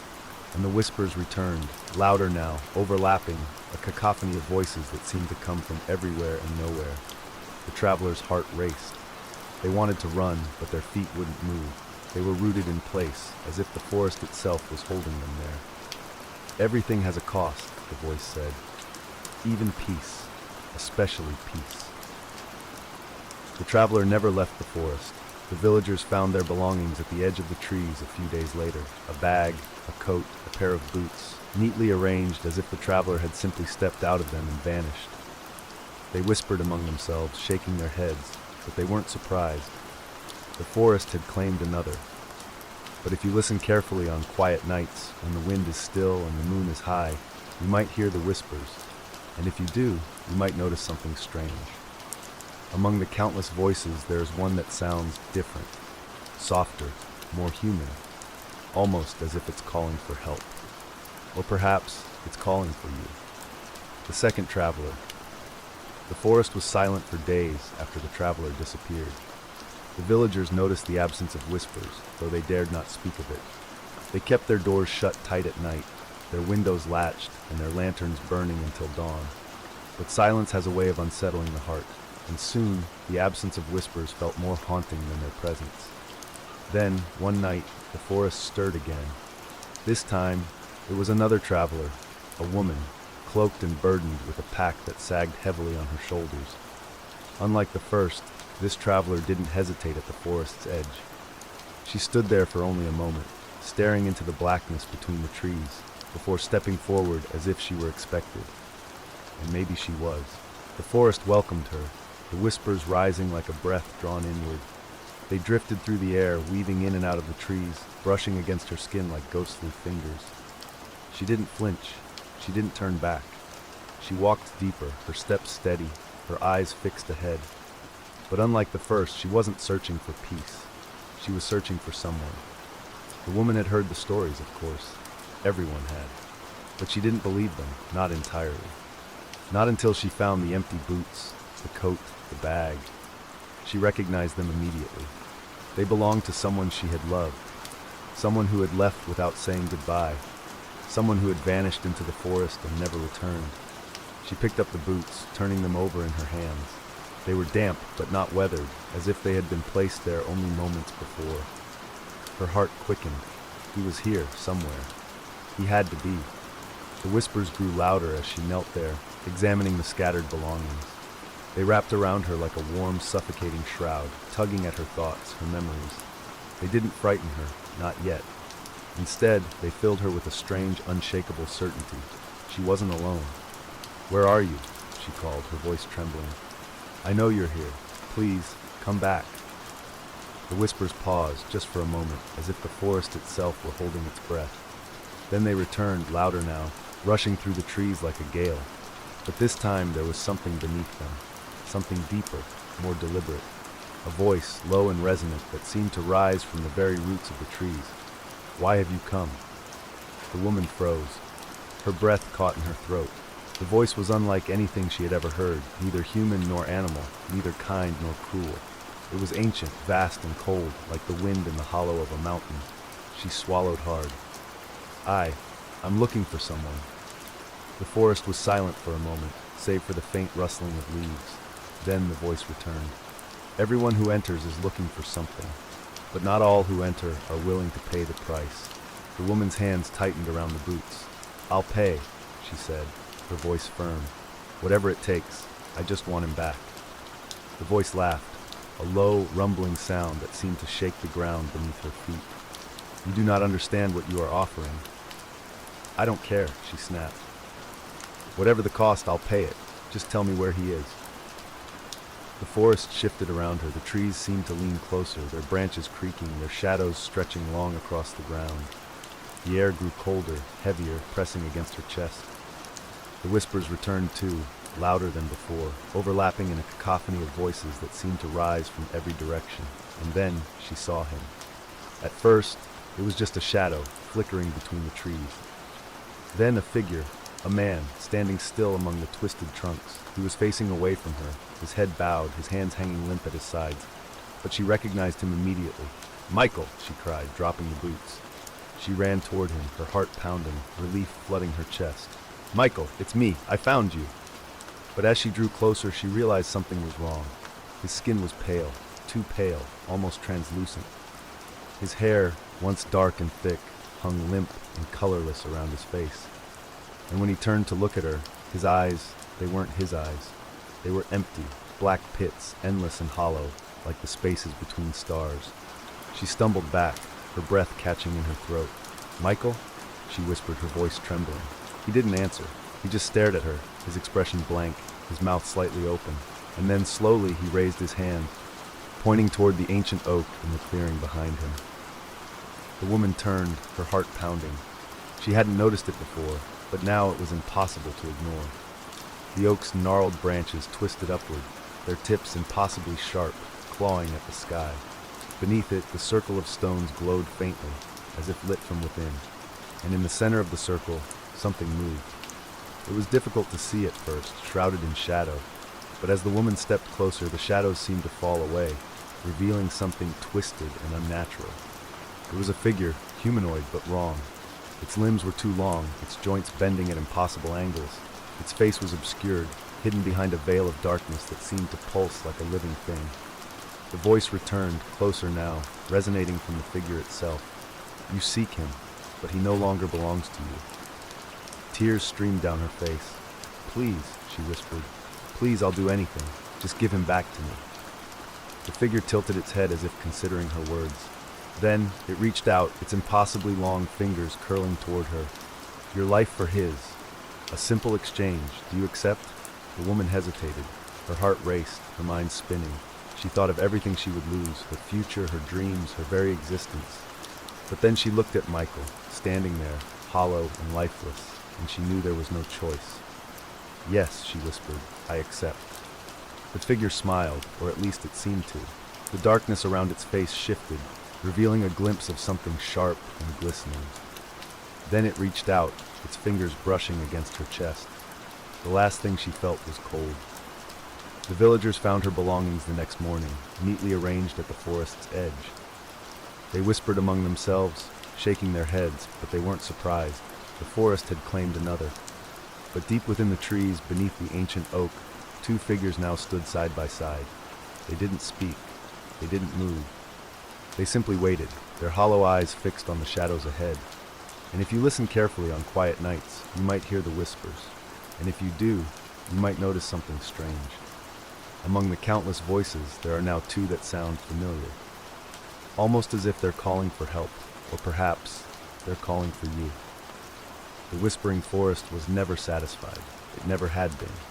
For centuries, it had lured travelers to its depths, drawn by promises of answers, peace, or impossible reunions. Each soul it claimed became part of its ever-growing chorus, woven into the whispers that danced through its leaves. But the forest was patient. It knew how to wait, it knew how to listen, and it knew that soon someone else would come. A week passed before the next visitor arrived. The villagers didn't recognize him. He wasn't from the nearby towns, nor even the distant cities. He was a drifter, a man with sharp eyes and a face weathered by years of wandering. His clothes were tattered, his boots caked with mud. He carried no belongings except for a journal, its leather cover worn thin from use. The stranger arrived just as the sun was setting. The air was thick with the scent of rain, though the skies above remained clear. He stopped at the edge of the forest, staring into its depths as if he already knew what lay within. The villagers watched him from their windows, their faces pale and drawn. They didn't try to warn him. They knew it wouldn't matter. Those who came to the Whispering Forest never turned back. The man stepped forward, his boots crunching softly against the dried leaves. He paused just inside the forest's edge, pulling the journal from his pocket. He flipped through its pages, scanning the scrawled notes, the strange symbols that filled its margins. Then, without a word, he closed it and walked deeper into the trees. He didn't hesitate. He didn't falter. He walked as though he had been here before, and maybe he had. The stranger moved through the forest with purpose, his eyes sharp and alert. The whispers began almost immediately, swirling around him in soft, melodic waves. They tugged at his thoughts, his memories, but he didn't react. He didn't flinch. Instead, he spoke. "I know you're here," he said, his voice low but steady. "I know what you are." The forest seemed to shudder at his words. The whispers grew louder, sharper, overlapping like the rising hum of cicadas in the summer heat. The trees leaned closer, their shadows stretching long across the ground. But the man didn't stop. He kept walking, his fingers brushing against the rough bark of the trees as if searching for something. "I've seen what you do," he said. "I've read the stories. I've spoken to the ones who survived." The whispers faltered, just for a moment. Then they returned, louder than before, circling him like a storm. "There are no survivors," the voice said. It was the same voice that had spoken to the others, low, resonant, ancient. It seemed to rise from the very soil beneath his feet, vibrating through the air like the hum of a distant bell. The man stopped. He turned slowly, his eyes scanning the trees. "There are always survivors," he said. "You can't take them all, not completely." The forest was silent. The air grew heavy, oppressive, pressing against his chest like a weight. Then the voice spoke again, softer this time, almost amused. "And what is it you seek, stranger? Do you think you can bargain with me?" The man smiled, though there was no warmth in it. "I'm not here to bargain," he said. "I'm here to end this." The stranger reached into his coat and pulled out a small vial filled with a dark, viscous liquid. He held it up to the faint light filtering through the trees, watching as it shimmered and swirled. The whispers around him grew frantic, rising and falling like waves crashing against a rocky shore. "You've taken enough," he said. "Enough lives, enough souls. It ends tonight." The forest laughed. The sound was deep and hollow, reverberating through the trees like the toll of a distant bell. "You cannot end what has always been," the voice said. "You are nothing but a flicker, a fleeting spark. I am eternal. I am endless." The man ignored it. He knelt down, using his knife to carve a circle into the mossy ground. The symbols he etched were jagged and strange, their shapes twisting unnaturally as if they didn't belong in this world. He worked quickly, his hands steady, his movements precise. The forest grew restless. The trees creaked and groaned, their branches twisting like writhing serpents. The shadows beneath them deepened, stretching toward the man like grasping hands. But he didn't stop. When the circle was complete, he placed the vial in its center. Then he reached into his pocket and pulled out a match.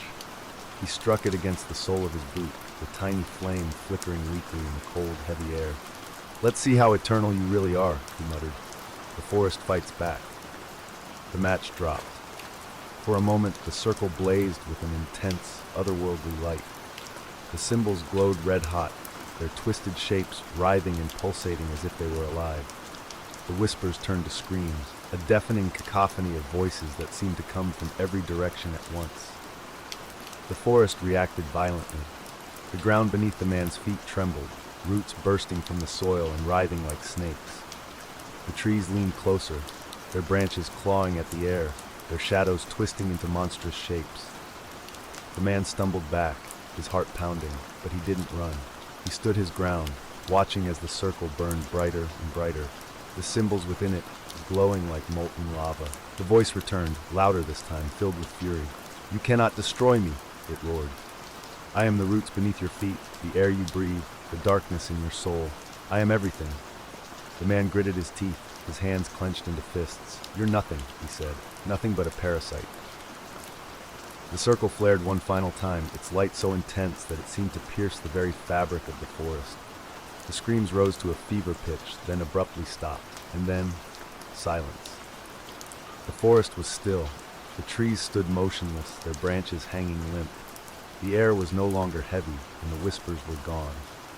For the first time in centuries, the whispering forest was silent. The man stood there for a long time, his chest heaving, his body trembling. He didn't know if it had worked. He didn't know if the forest was truly gone, or if it was simply waiting, biding its time. But as he turned to leave, he noticed something strange. The shadows were moving again, slowly, subtly, like the first ripple on the surface of a still pond. And somewhere deep within the forest, a single whisper rose, soft and melodic, like a lullaby. The man froze. The forest was not gone. It was never gone, and it was watching him. The man stood at the edge of the circle, his heart pounding in his chest. He had felt certain he'd won, certain that the ritual had severed the forest's grip on this place. But as the first whisper rose, soft and subtle like a breath brushing against his ear, that certainty crumbled. The shadows between the trees began to ripple. They didn't stretch unnaturally this time, didn't claw outward or take monstrous shapes. Instead, they moved with purpose, flowing like water pooling at his feet. The air grew colder, sharper, and the stillness that had followed his ritual now felt suffocating, like the moment before a storm. The man's fingers brushed over the empty vial in his pocket. He had prepared for this. He had studied. But the forest was far older than his knowledge, older than any of the symbols etched into his journal. It had been here before the first stories were told, before the first human hands had touched its soil, and it had no intention of letting him leave. The whispering grew louder, cascading into 100 voices, then 1,000. Some were soft, pleading, like those of lost children. Others were sharp and angry, filled with rage and sorrow. They overlapped until they became a single, deafening roar. Then, the voice returned. "You thought you could silence me. It wasn't a question. It was a statement, cold and certain. But you have only woken me." The man turned slowly, his breath visible in the cold air. The trees around him swayed, though there was no wind. Their branches creaked and groaned, bending toward him like spectators leaning in to watch. The shadows at his feet were no longer pooling. They were rising, twisting upward like smoke. From the corner of his eye he saw movement, a figure standing between the trees. It was a woman, her form vague and flickering, as though she were caught between this world and another. Her face was pale, her features blurred, but her voice was unmistakable. "Help me," she whispered. The man froze. He recognized her. She was one of the lost, the second traveler, the woman who had entered the forest searching for someone she loved. He had read about her in the villagers' accounts. He had seen her name scribbled in the margins of old journal entries. Her story had ended the same way as all the others, with nothing left behind but her belongings and the whispers that carried her voice. And now she was here, standing just a few feet away, her eyes wide and filled with desperation. "Please," she said, reaching toward him. "You can save us. You can set us free." The man's mouth was dry. He wanted to speak, to ask her how, but before he could, the voice interrupted. "Do not listen to her." The shadows coiled tighter around his feet, rising to his knees. "She belongs to me now, as do all the others." The woman's face twisted, her expression turning from desperation to anger. Her mouth opened wide, wider than seemed possible, and from her throat came a sound, a piercing, inhuman wail that seemed to ripple through the trees. The man staggered back, his hands flying to his ears, but the sound was inside his head, vibrating through his skull, filling every corner of his mind. The forest's game. When the wailing stopped, the man found himself on his knees, gasping for breath. The shadows had receded, and the woman was gone. But the voice remained, low and mocking. "You cannot fight me, little one. You cannot destroy me. But perhaps—" It paused, the words hanging in the air like the weight of a held breath. "Perhaps you can join me." The man's head snapped up. "Join you?" he spat, his voice raw. "Why would I ever? Because you already have." The words hit him like a blow. He stared at the forest around him, his mind racing. Nothing had changed, nothing except the whispers, which now seemed to echo with something new, a familiarity. He could hear his own voice among them, faint but unmistakable. It was whispering the words he had spoken during the ritual, the chants and incantations he had uttered as he carved the circle. How? He began, his voice trembling. How is that possible? The forest laughed. You think your words were your own? You think your actions were your own? I have guided you since the moment you entered. Every step, every thought, every breath, all of it has led to this. The man staggered to his feet, his fists clenched. You're lying. But the forest didn't respond. Instead, it moved. The shadows surged forward, wrapping around his legs, his arms, his chest. He tried to fight, to pull away, but they held him fast, their grip cold and unyielding. The whispers grew louder, filling his ears, his mind, until they drowned out everything else. And then he saw them, the lost. They emerged from the trees, their forms flickering and indistinct. Men, women, children, all of them pale and hollow-eyed, their faces frozen in expressions of sorrow and despair. Their mouths moved in unison, their voices blending with the whispers that filled the forest. The man tried to look away, but he couldn't. Their eyes were fixed on him, their gaze piercing, as if they could see straight into his soul. We were like you, one of them said. Her voice was soft, trembling, like the rustle of leaves in a gentle breeze. We thought we could escape, we thought we could fight, but the forest, it takes everything. Another stepped forward, a man with a gaunt face and hollow cheeks. It doesn't want just your body, he said. It wants your mind, your memories, your very essence. The man struggled against the shadows, his heart pounding. No, he whispered, I won't let it take me. But the first voice, the forest's voice, returned, cutting through the whispers like a blade. You already belong to me. The shadows tightened their grip, pulling him toward the ancient oak at the center of the clearing. Its gnarled branches reached toward the sky, its bark etched with symbols that seemed to shift and writhe. Beneath it, the circle he had carved still burned faintly, its symbols glowing like embers. You have two choices, the voice said. You can join my chorus, become one with the forest, and sing for eternity. Or, the shadows loosened slightly, just enough for the man to move his arms. He felt the journal still tucked into his pocket, its leather cover warm against his fingertips. Or you can leave, but if you leave, you will never truly escape. I will follow you in your dreams and your thoughts and your waking moments. I will whisper to you until your mind unravels, until you return. And when you do, the voice chuckled, low and cruel, I will take you anyway. The man's breath came in short, shallow gasps. His fingers tightened around the journal. He thought of the villagers, of the warnings they had given him. He thought of the lost, their hollow eyes and mournful whispers. He thought of the ritual, the fire, the symbols he had etched into the earth. And he realized there was no escape. The man screamed, a raw, guttural sound that echoed through the trees. The shadows surged forward, wrapping around him completely, pulling him into the earth. The last thing he saw was the ancient oak, its branches twisting into the shape of a face, watching, smiling. And then there was silence. The villagers found his journal the next morning, lying open at the forest edge. Its pages were blank, the symbols and notes completely gone.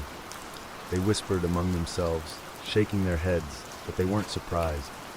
The forest had claimed another. But if you listen carefully on quiet nights, you might hear something strange.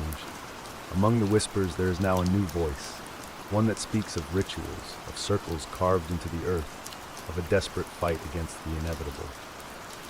And if you listen long enough, you might realize something else. The forest isn't just claiming the lost, it's growing. And maybe, just maybe, it's coming for you. The forest was quiet in the days that followed the stranger's disappearance. But the villagers knew better than to believe it was over. They had seen this before. The forest always fell silent after it claimed someone new, like a predator resting after a long hunt. But this time, something felt different. The whispers didn't just return, they began to spread. At first they were faint, drifting on the edge of the wind, just barely audible to those living closest to the tree line. But soon they grew louder. At night, the villagers could hear them even from their homes. The voices were softer now, more melodic, almost gentle. They called to them, weaving through their dreams, pulling at their thoughts like threads unraveling from a fraying tapestry. And the forest itself began to change. The trees seemed closer than before, their branches reaching ever so slightly toward the village. The shadows they cast grew darker, deeper, stretching across the fields like creeping fingers. The villagers whispered among themselves, their voices filled with fear. The forest was growing, slowly, imperceptibly, but undeniably, and there was nothing they could do to stop it. One night, a young boy named Elias woke to find his room bathed in silver moonlight. He had been dreaming, though as he sat up in bed, the details of the dream slipped through his fingers like water. He could only remember fragments: the sound of whispers, the feel of cool earth beneath his hands, the sight of trees that seemed to watch him with eyes that weren't there. He rubbed his eyes and looked toward the window. Outside, the forest loomed, its edges shrouded in mist. And then he heard it, a voice, soft, melodic, barely more than a breath. It drifted through the open window, wrapping around him like a lullaby. "Elias," it whispered. The boy's heart raced. He stumbled out of bed, his bare feet cold against the wooden floor. The voice called again, stronger this time, pulling at something deep inside him. "Elias, come closer." He didn't want to move. He didn't want to leave the safety of his room. But the voice was so soothing, so familiar. It reminded him of his mother's voice, though she had been gone for years. He had been so young when she passed, but he remembered the way she used to sing to him, her voice soft and warm, lulling him to sleep. And now here it was again, calling to him from the forest. Before he even realized what he was doing, Elias was at the door. He slipped outside, the cool night air brushing against his skin.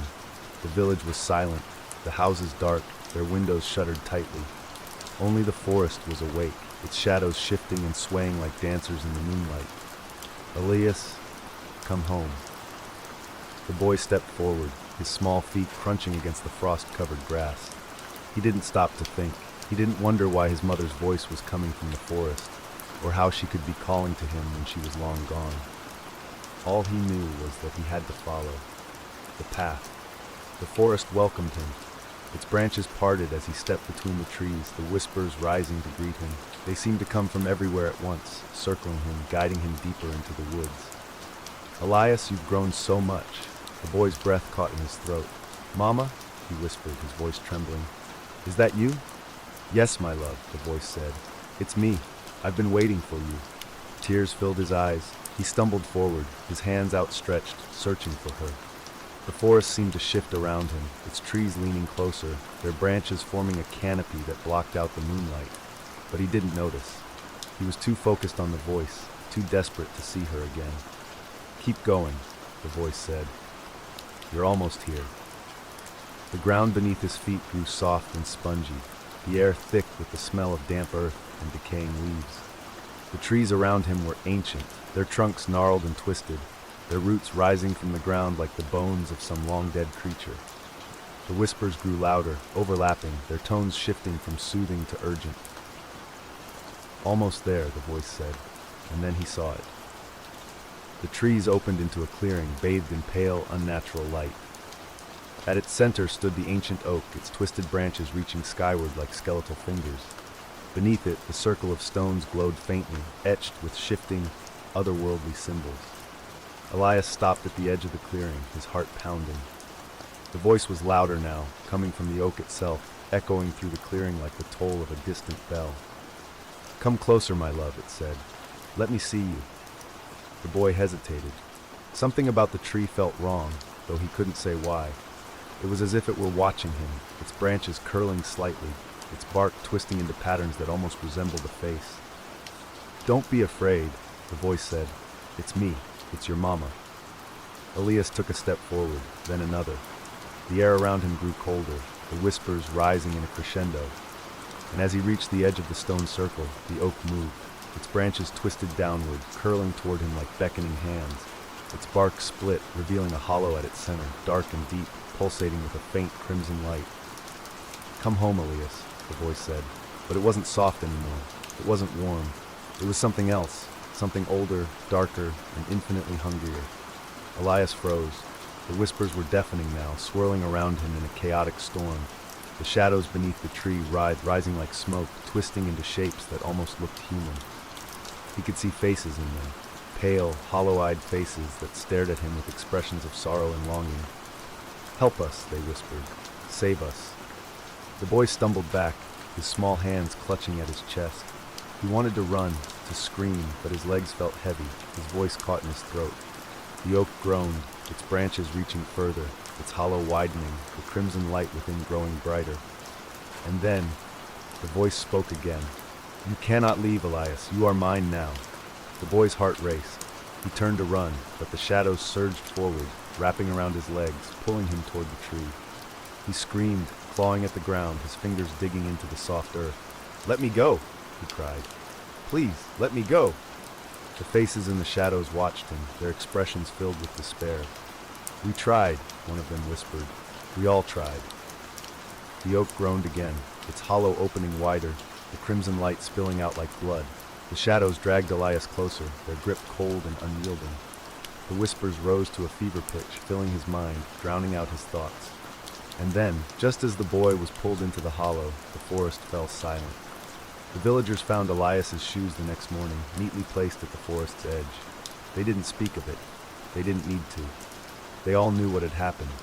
But that night, the whispers grew louder, and among them, there was a new voice, a small, trembling voice that called out softly like the cry of a lost child. "Help me." The forest was growing. Its shadows stretched further, its whispers reaching beyond the village, drifting on the wind to places far and wide. And somewhere in the dead of night, someone new would hear them. The Vanishing at Flannan Isles. It was December 1900, and the North Atlantic was as unforgiving as ever. The waves crashed violently against the jagged cliffs of the Flannan Isles, a remote group of islands off the coast of Scotland. On these windswept rocks stood the Flannan Isles Lighthouse, a beacon of safety for sailors navigating the treacherous waters of the Outer Hebrides. The lighthouse had only been operational for a year, tended by 3 keepers, Thomas Marshall, James Ducat, and Donald MacArthur. They were seasoned men, accustomed to the isolation and harsh conditions of lighthouse duty. But what happened on that lonely rock in December 1900 would leave investigators baffled for over a century. This is the true story of the Flannan Isles mystery, a tale of eerie disappearances, strange clues, and unanswered questions that still sends shivers down the spine. The story begins on December 26, 1900.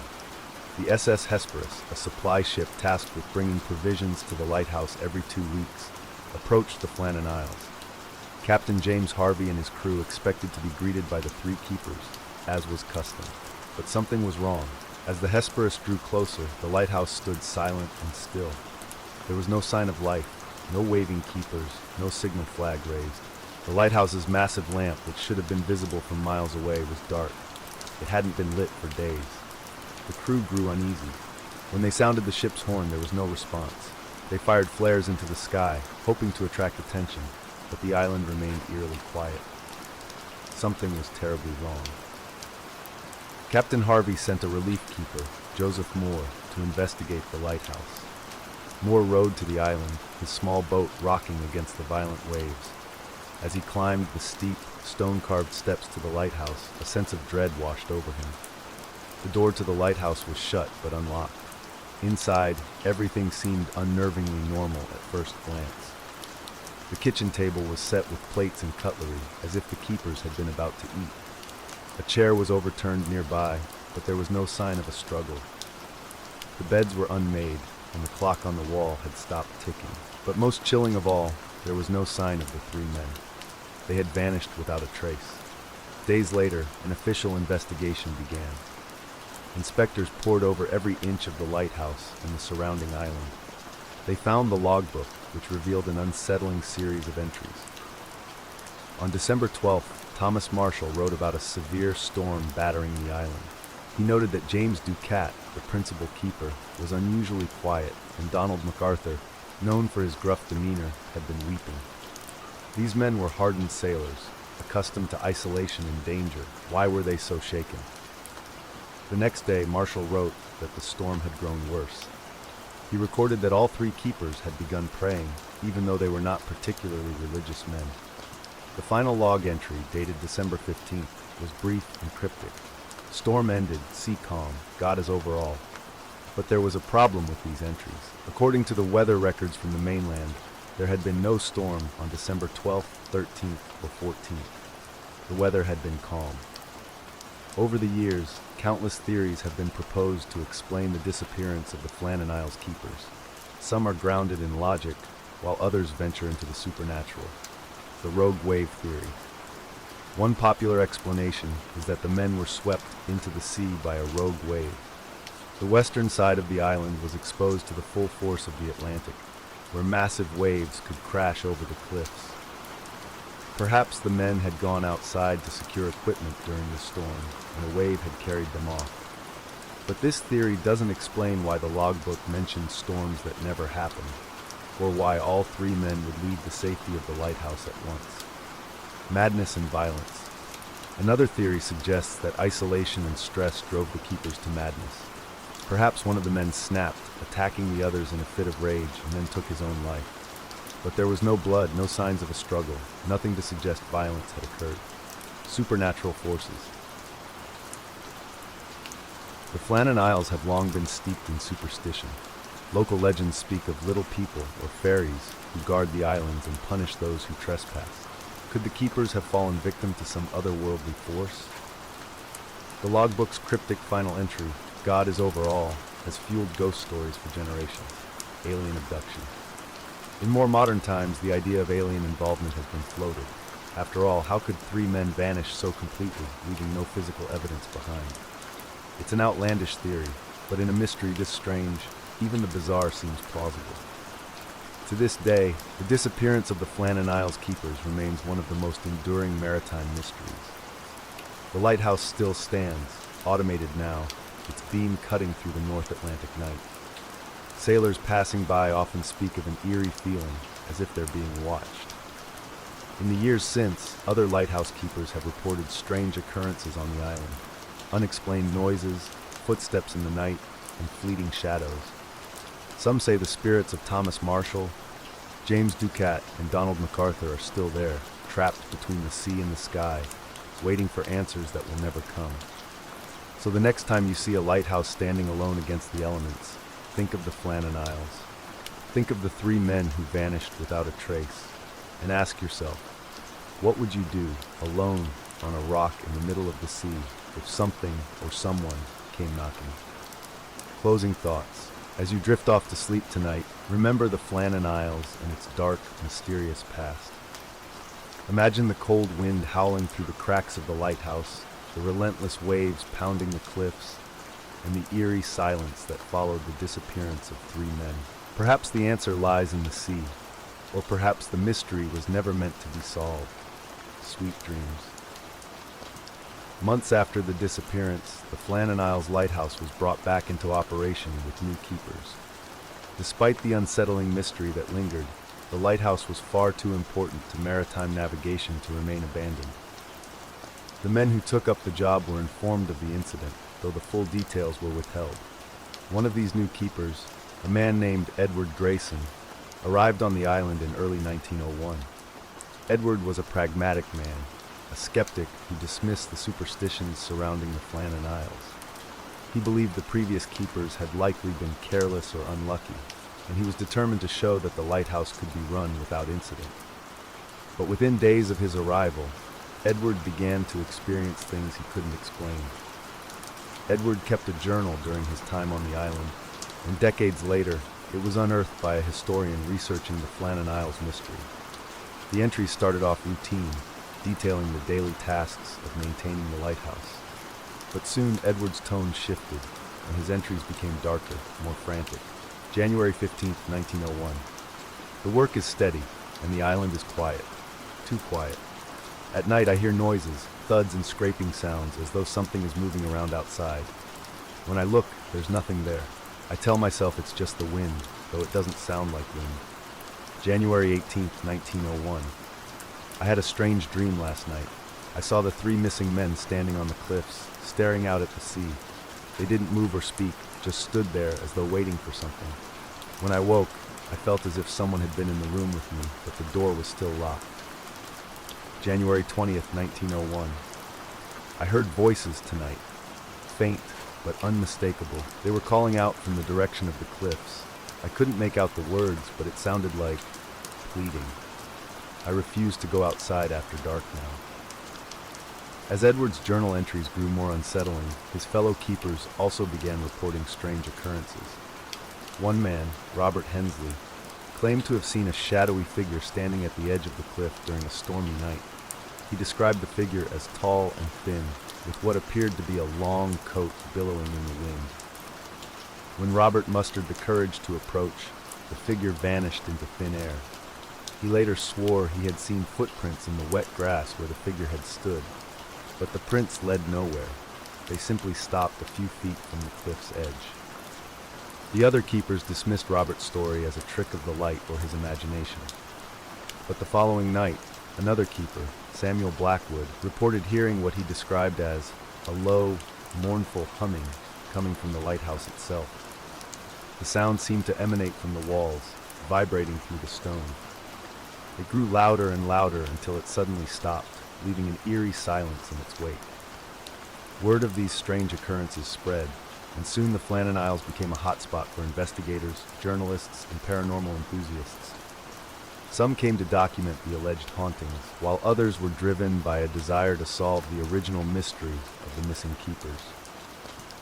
One of the most intriguing visitors was a psychic medium, Eleanor Hartley, who arrived on the island in 1903. Eleanor claimed she could communicate with spirits, and she was determined to uncover what had happened to the three men. Eleanor conducted a séance in the lighthouse, accompanied by two of the keepers and a journalist who had come to document the event. According to the journalist's account, the séance began calmly, with Eleanor attempting to reach out to the spirits of the missing men. She spoke softly, asking for a sign, a message, anything. At first, nothing happened. The room was silent, save for the sound of the wind outside. But then, one of the keepers gasped. The temperature in the room had dropped suddenly, and their breath was visible in the cold air. Eleanor's voice changed. It became deeper, almost guttural, as if she were speaking in a language none of them recognized. The journalist later wrote, "Her eyes rolled back, and she began to mutter something that sounded like a warning. The lamp in the room flickered violently before it went out entirely, plunging us into darkness. In that moment, I heard it, the humming. That same low, mournful hum the keepers had described. It seemed to come from all around us, vibrating through the stone walls. I felt an overwhelming sense of dread, as though something ancient and malevolent was watching us." When the lamp was relit, Eleanor was slumped over the table, unconscious. She awoke moments later, but she had no memory of what had happened. She left the island the next day and refused to speak of the séance ever again.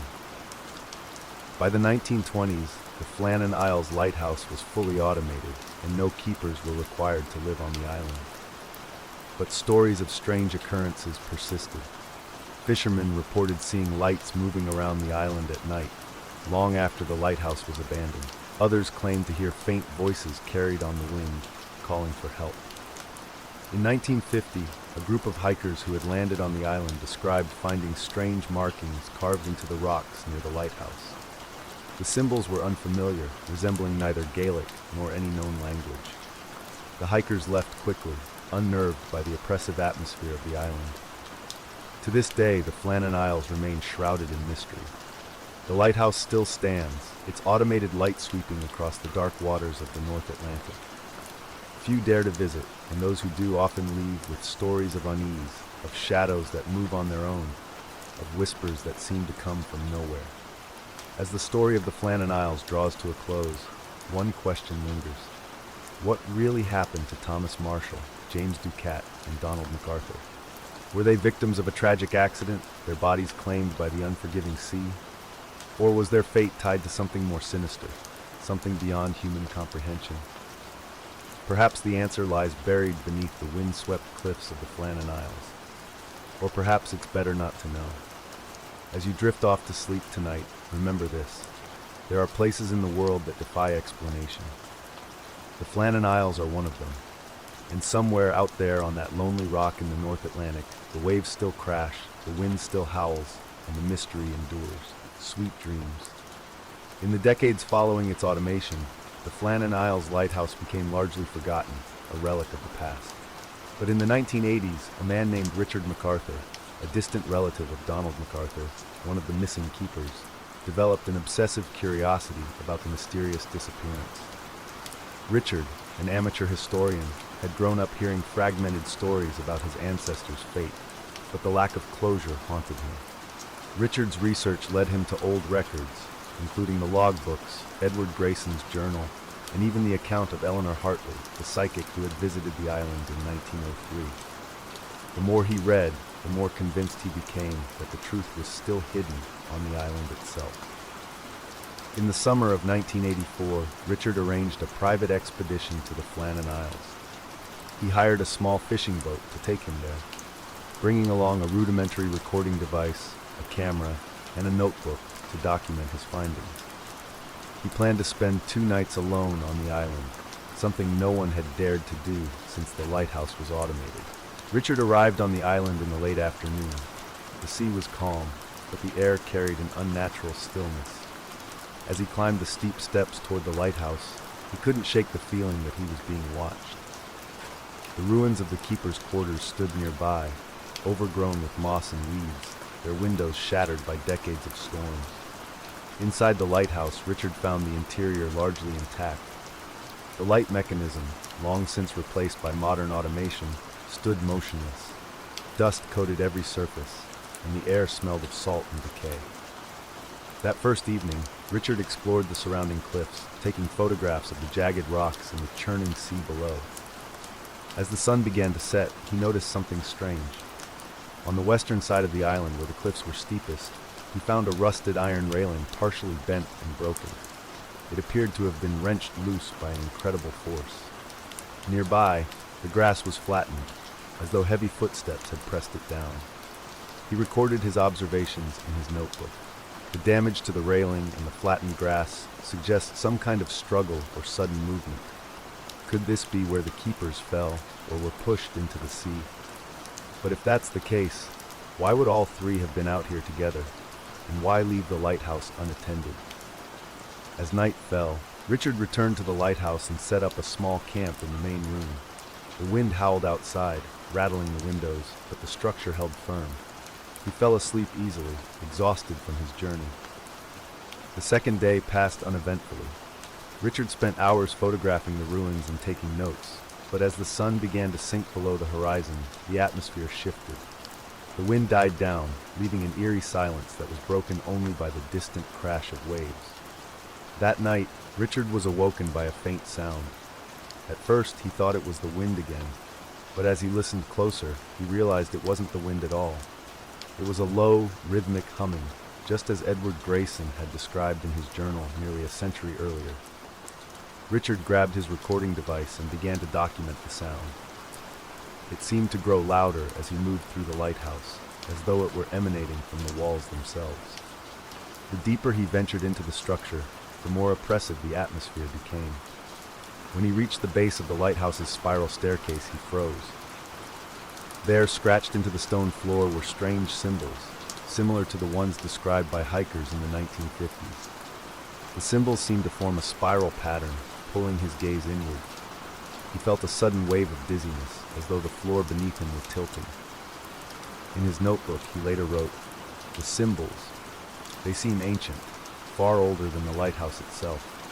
I feel drawn to them, but also repelled, as if they're warning me to stay away. The humming grows louder the closer I get to them. I must be imagining this.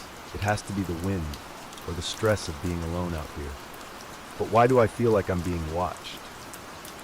Unable to sleep, Richard spent the rest of the night pacing the lighthouse, his nerves fraying with every passing hour. Just before dawn, he decided to step outside for fresh air. The sky was overcast, and a thick fog had rolled in, shrouding the island in an unnatural gloom. As he stood on the cliffs, staring out at the sea, he saw it, just for a moment. A figure standing on the rocks below. It was tall and shadowy, with no discernible features. Richard called out, but the figure didn't move. It simply stood there, staring up at him. Terrified, Richard stumbled backward. When he looked again, the figure was gone. He returned to the lighthouse in a panic, locking the door behind him. For the rest of the night, he sat in the corner of the room with his back to the wall, clutching his notebook and recording device. The humming sound grew louder and louder until it suddenly stopped, just as the first rays of sunlight broke through the fog. When Richard returned to the mainland the next day, he was visibly shaken.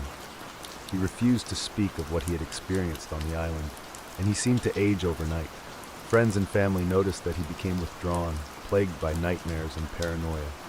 In his final notebook entry, written just weeks before his death in 1986, Richard wrote, "The Flannan Isles are cursed. I don't know what happened to the keepers, but I know this. They didn't leave that island willingly.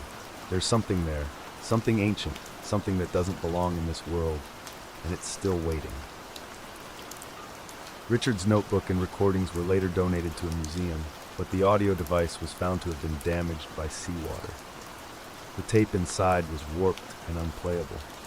Today, the Flannan Isles remain uninhabited, the lighthouse automated and forgotten by all but the most curious minds. But the stories persist, of lights moving in the darkness, of strange voices carried on the wind, and of shadowy figures glimpsed on the cliffs. No one knows what happened to Thomas Marshall, James Ducat, and Donald MacArthur in December 1900. No one knows what Richard MacArthur saw on that foggy night in 1984, and perhaps no one ever will. As you drift off to sleep tonight, remember this. Some mysteries are best left unsolved. The Flannan Isles, with their howling winds and endless waves, are a place where time seems to stand still, where the line between the natural and the supernatural blurs. And somewhere out there on that desolate rock, the lighthouse still stands, its beam cutting through the darkness, watching, waiting. Sweet dreams. Years after Richard MacArthur's death, his damaged audio recorder sat untouched in a museum archive. In 1995, a new curator, Emily Hargrove, discovered the device during a routine inventory of items related to Scotland's maritime history. Intrigued by its connection to the infamous Flannan Isles lighthouse, she decided to investigate further. The warped tape inside the recorder seemed beyond repair, but Emily reached out to a specialist in audio restoration, hoping to recover even a fragment of what Richard had recorded. Several weeks later, she received a call from the restoration specialist. His voice was tense. "I managed to recover some of the tape," he said, "but I don't know how to explain it. There's something on there you need to hear." When Emily played the restored audio, she immediately understood the specialist's unease. The recording began with the sound of Richard's voice, calm but clearly strained. He spoke briefly about the strange symbols he'd found and the humming noise that seemed to emanate from the lighthouse walls. But then the recording shifted. The humming grew louder and more distinct, almost melodic, but also deeply unsettling. Beneath the hum, faint voices could be heard, whispers, overlapping and unintelligible. They seemed to come from all directions, as if the island itself were speaking. Then came the most chilling part. Richard's voice rose above the noise, trembling with panic. "It's here. It's watching me. I can feel it. I have to get out." The tape ended abruptly with a loud crashing sound, followed by static. Emily sat in stunned silence. She decided not to share the tape publicly, fearing it would be dismissed as a hoax or sensationalized by tabloids. But in private, she began to experience vivid nightmares of the lighthouse and the dark, swirling sea surrounding it. She couldn't shake the feeling that the recording had brought something with it, something malevolent. By the early 2000s, the story of the Flannan Isles had become a favorite topic among paranormal enthusiasts and conspiracy theorists. In 2004, a small documentary film crew decided to visit the island to create a feature about the mystery. The team consisted of director Paul Mitchell, cameraman David Lang, and sound technician Sarah Carter.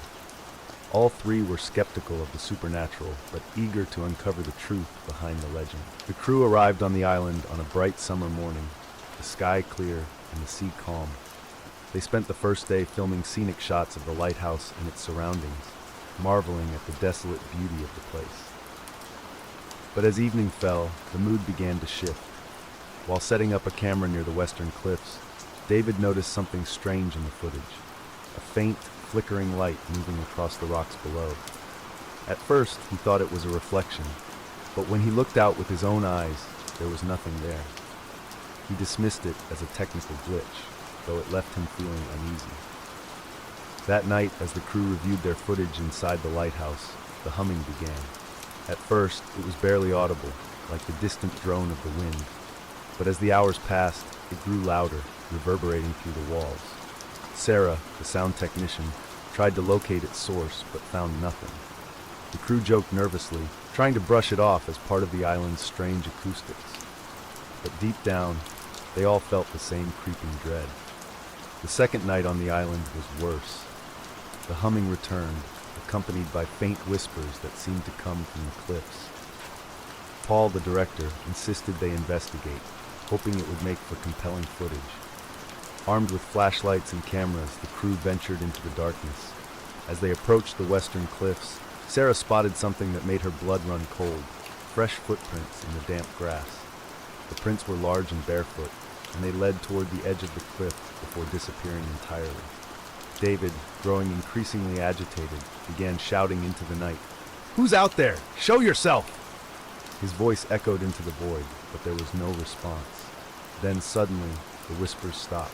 The air grew unnaturally still. Paul turned to suggest they head back to the lighthouse, but before he could speak, Sarah let out a scream.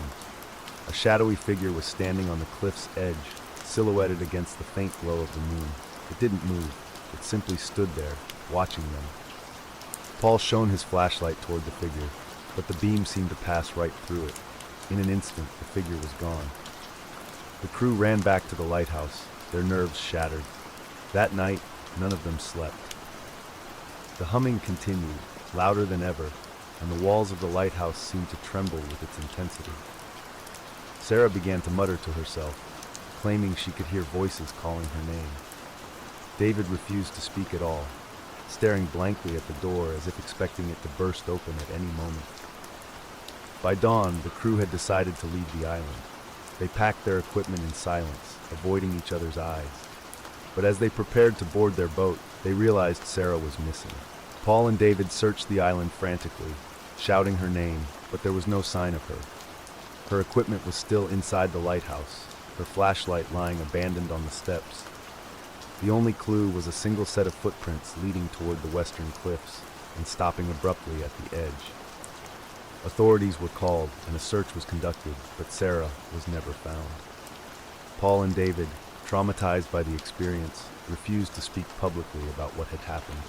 The footage they had recorded was confiscated by investigators and never released. In the years since the documentary crew's ill-fated expedition, the Flannan Isles have remained largely untouched. Fishermen still report strange lights near the island, and occasional visitors speak of an oppressive atmosphere that seems to hang over the place. Some believe the island is cursed, a place where time and reality bend, drawing the unwary into its grasp. Others think the answers lie buried beneath the lighthouse itself, in the strange symbols carved into the stone and the unexplained humming that seems to emanate from its walls. Whatever the truth may be, one thing is certain: the Flannan Isles hold their secrets tightly. The lighthouse still stands, its beam cutting through the darkness, a lonely sentinel watching over an endless sea. And somewhere, in the shadow of its light, the mystery endures. As you close your eyes tonight, imagine the endless expanse of the ocean, the sound of waves crashing against jagged cliffs, and the faint, rhythmic hum of something ancient and unknowable. The Flannan Isles are a reminder that some places defy explanation, that some mysteries are never meant to be solved. So as you drift into the quiet of sleep, remember, not everything that disappears is truly gone. Sweet dreams. In 2025, Dr. Catherine Wallace, a historian specializing in unsolved maritime mysteries, became fixated on the Flannan Isles. Catherine had spent years researching the disappearance, poring over every available document, from the original lighthouse logs to the fragmented recordings left behind by Richard MacArthur. She was convinced that the truth behind the mystery could be uncovered, not by superstition or fear, but through careful investigation. Catherine's obsession led her to fund her own expedition to the island, despite warnings from colleagues and family. She dismissed the folklore and ghost stories, believing them to be fabrications born from isolation and fear. She was determined to break the cycle of silence and superstition. In late September, Catherine traveled to the Flannan Isles with a small team, her assistant Neil and a local guide, Angus, who had reluctantly agreed to take them to the island. The weather was calm when they arrived, but Angus warned them not to linger. "The island doesn't like visitors," he said grimly before returning to his boat. From the moment Catherine set foot on the island, she felt an inexplicable unease. The air was heavy, and the sound of the waves seemed distant, muffled, as if the island itself were absorbing the noise. But she pressed on, focusing on her work. The lighthouse, though weathered by time, was eerily intact. Inside, Catherine found remnants of the past, rusted tools, broken furniture, and a faint smell of salt and decay. As she examined the walls, she noticed faint markings beneath the peeling paint, symbols similar to those described in Richard MacArthur's journal. They were faint spirals, carved deep into the stone, and they seemed to radiate outward from the base of the lighthouse. Neil, meanwhile, was exploring the cliffs near the broken railing. He called out to Catherine, his voice echoing across the rocks. When she reached him, he pointed to something strange, a set of footprints leading away from the lighthouse, pressed deeply into the damp soil. But the prints didn't appear to belong to boots or shoes. They were large, bare, and distorted, as though the feet that made them weren't entirely human. The footprints led toward the western cliffs and disappeared at the edge. Catherine took photographs, but Neil's uneasiness was palpable. "We shouldn't be here," he muttered. She dismissed his concerns, chalking them up to the island's eerie reputation. That evening, as the sun set and darkness claimed the island, Catherine and Neil set up camp inside the lighthouse. Angus had promised to return in 2 days, leaving them isolated with no means of communication. As the night deepened, the humming began. At first it was faint, almost imperceptible against the sound of the wind, but as the hours passed, it grew louder, vibrating through the walls and floor. Neil tried to locate the source of the sound, but it seemed to come from everywhere and nowhere at once. Catherine, however, was exhilarated. "This is it," she whispered, her eyes wide with excitement. "This is why we're here." She began recording the sound on her phone, pacing the room as she tried to decipher its pattern. But Neil was less enthusiastic. He sat in the corner, his head in his hands, muttering that they needed to leave. Then came the whispers. At first they were soft, barely audible beneath the humming, but soon they grew louder, overlapping and echoing. They seemed to come from outside the lighthouse, carried on the wind. Catherine froze, her heart pounding. The whispers weren't random, they were calling her name. "Catherine! Catherine!" Neil heard them too. His face went pale, and he grabbed her arm. "We're leaving," he said, his voice shaking, but Catherine refused. "Don't you see? This is part of the mystery. We're close to something. Something big." Neil stormed out of the lighthouse, muttering that he'd wait by the cliffs until Angus returned. Catherine stayed behind, her curiosity outweighing her fear. As the hours dragged on, Catherine continued her investigation. The humming grew sporadic, fading and returning in waves. The whispers, too, ebbed and flowed, sometimes so faint they seemed like figments of her imagination, other times so loud they drowned out her thoughts. But what caught her attention most was the light. Through the cracked windows, she saw faint orbs of light moving across the cliffs. At first, she thought it was Neil with a flashlight, but the movements were too erratic, too fluid. The lights floated and swirled like will-o'-the-wisps, brightening and dimming as they danced across the rocks. Suddenly, one of the lights moved toward the lighthouse. It grew brighter and brighter until it filled the room with an otherworldly glow. Catherine shielded her eyes, her heart racing. When the light faded, she was alone again, but the air felt different, charged, electric. She turned to her equipment, only to find that her phone and recorder had been inexplicably drained of battery.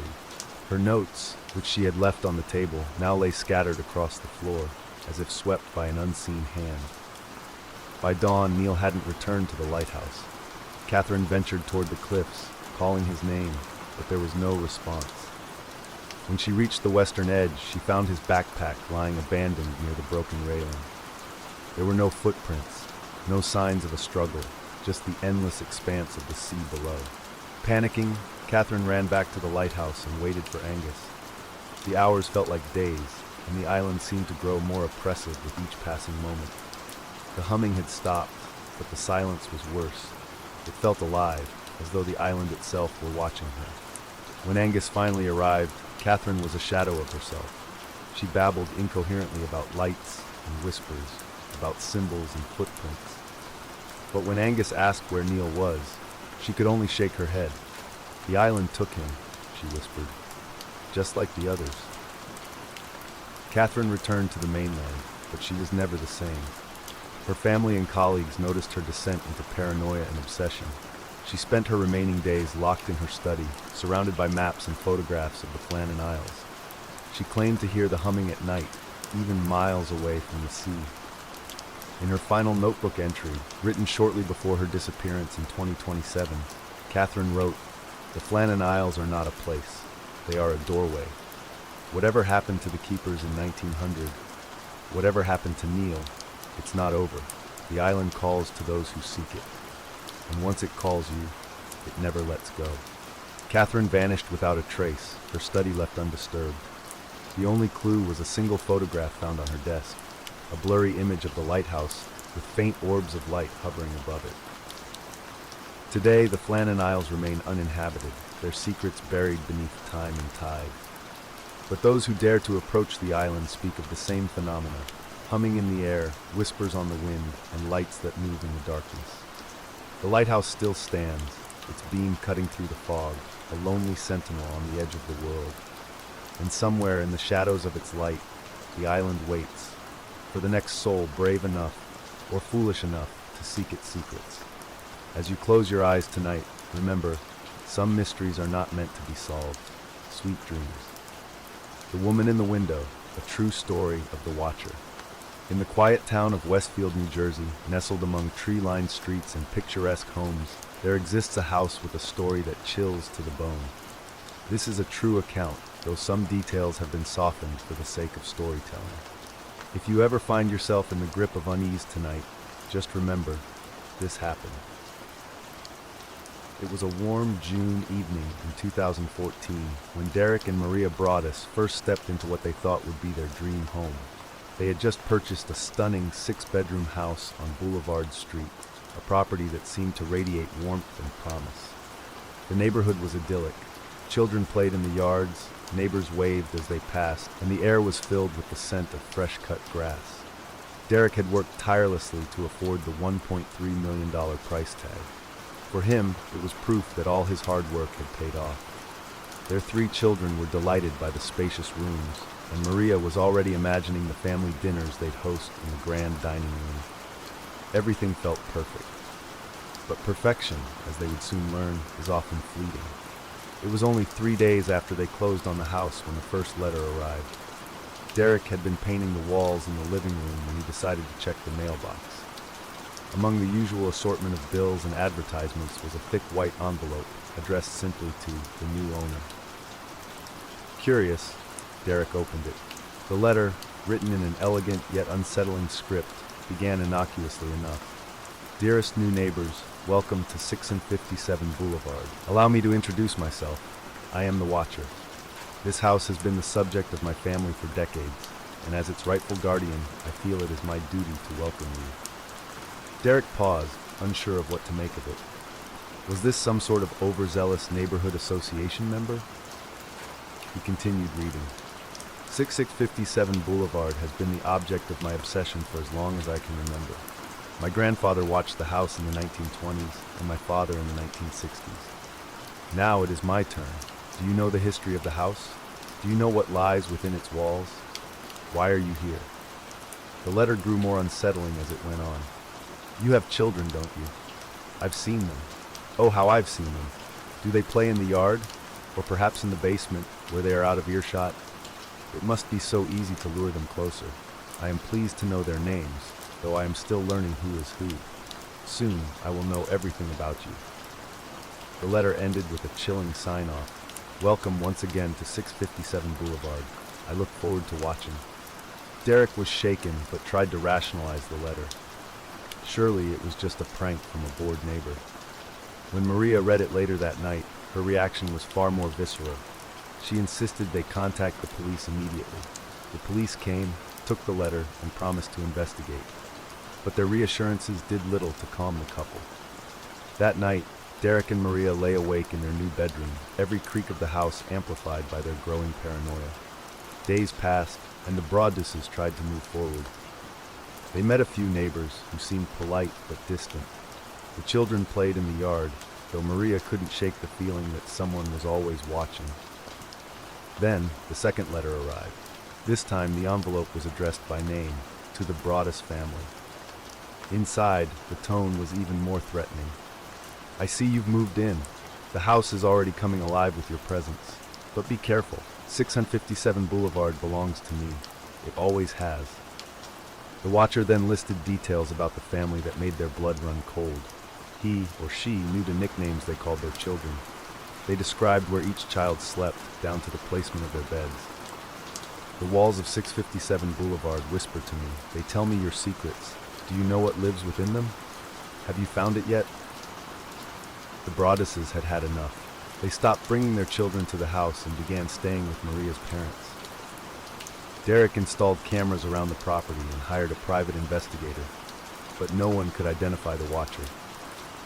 As the months dragged on, the letters continued to arrive. Each one was more disturbing than the last. You will never be safe in 657 Boulevard. Leave while you can. The house doesn't want you. The Broadduses felt trapped. Selling the house would mean financial ruin, but staying felt impossible.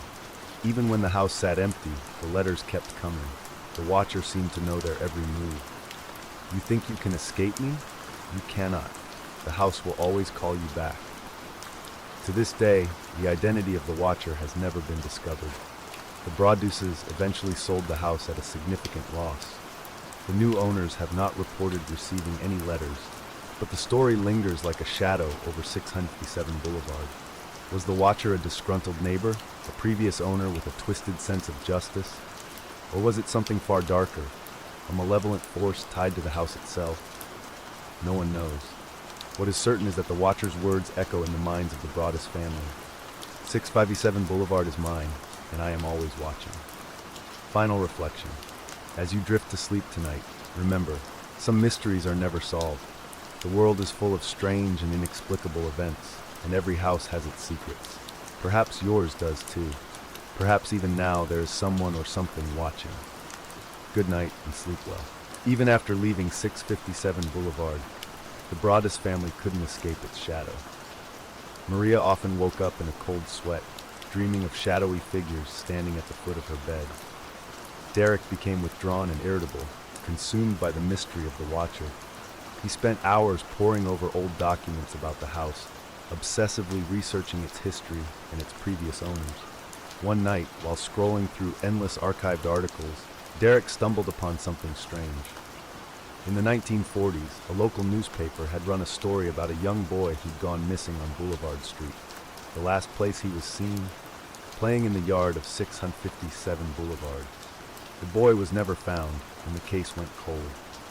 It was an eerie coincidence, but Derek couldn't shake the feeling that it was connected. The next day, he decided to dig deeper. He contacted the town's historical society, requesting any records they had on the house. What he received sent shivers down his spine. 657 Boulevard had been built in 1905 by a wealthy industrialist named Elias Winthrop. The house was meant to be a gift for his wife, Clara, a woman known for her love of grandeur and entertaining. But Clara never got to enjoy the house. She died suddenly, just weeks before the family was set to move in. The official cause was listed as a heart attack, though rumors swirled that Elias had found her lifeless body in a locked room, her face twisted in terror. Elias moved into the house anyway, but he was never the same. Neighbors described him as a man haunted, often muttering to himself about the watchers in the walls. He became reclusive, and in 1913, he disappeared without a trace. The house sat empty for years until it was sold at auction, passed from one owner to the next. Derek's research revealed a disturbing pattern. Every family that lived in 657 Boulevard seemed to leave under strange circumstances. Some sold the house abruptly, citing bad luck or unsettling feelings. Others simply abandoned it altogether, leaving their belongings behind as if fleeing something unseen. And then there were the disappearances, children who went missing, pets that were never found, lives uprooted by events no one could explain. The deeper Derek dug, the more the house seemed less like a home and more like a living entity, something that lured people in, only to drive them away. Despite their best efforts to move on, the Broadduses couldn't shake the pull of 657 Boulevard. Derek's obsession grew to the point where he began driving by the house late at night, parking across the street and staring at its darkened windows. Maria begged him to stop, but Derek felt as if the house was calling him back, whispering to him in the quiet hours of the night. One evening, as he sat in his car outside the house, he noticed something strange. A light flickered on in one of the upstairs windows, the bedroom that had once belonged to their youngest child. But the house was supposed to be empty. The new owners had yet to move in, and all the utilities had been shut off. Derek's heart pounded as he watched the light glow faintly for a moment, then disappear. He told himself it was just his imagination, a trick of the mind, but deep down, he knew better. The next day, he received a call from the new owners. They had found another letter in the mailbox, addressed to the Broadus family. It read, "You thought you could leave, but you cannot. The house remembers you, and so do I. You belong to 657 Boulevard. You always will." Derek didn't tell Maria about the letter. He didn't want to scare her any more than she already was. But that night, as he lay awake in bed, he thought he heard something. A faint tapping sound, like fingernails against glass. He sat up, straining to listen. The sound came again. Tap, tap, tap, coming from the window. He turned to look, but there was nothing there. Just the darkness pressing against the glass. Still, the sound continued, slow and rhythmic, as if someone or something was trying to get in. The Broaduses weren't the only ones haunted by the house. The new owners, a young couple named Greg and Samantha, soon began experiencing strange occurrences. At first, it was small things, a door that wouldn't stay shut, lights flickering for no reason, but then the letters started. Unlike the Broaduses, Greg and Samantha decided to stay. They installed cameras, changed the locks, and even hired a security guard to patrol the property at night. But none of it stopped the letters. "Why do you resist the house? It is pointless. I see you. I hear you. The walls speak to me, and soon they will speak to you too." Greg tried to brush it off as a prank, but Samantha became increasingly paranoid. She swore she could hear faint whispers at night, coming from inside the walls. Greg dismissed it as the house settling, but Samantha insisted it was something more. One evening, as she stood in the kitchen washing dishes, she heard it clearly, a voice, low and guttural, saying her name. Months later, Greg and Samantha abruptly moved out. They never explained why, but rumors spread that they had found something hidden in the basement, a small bricked-up room that didn't appear on the blueprints. No one knows what they discovered, but whatever it was enough to make them leave in the dead of night, never to return. The house remains standing today, its windows dark, its secrets locked away. Some say it's cursed. Others believe it's haunted by something far older than any of its occupants. And then there are those who think the watcher is still out there, waiting for the next family to move in. Epilogue, a warning.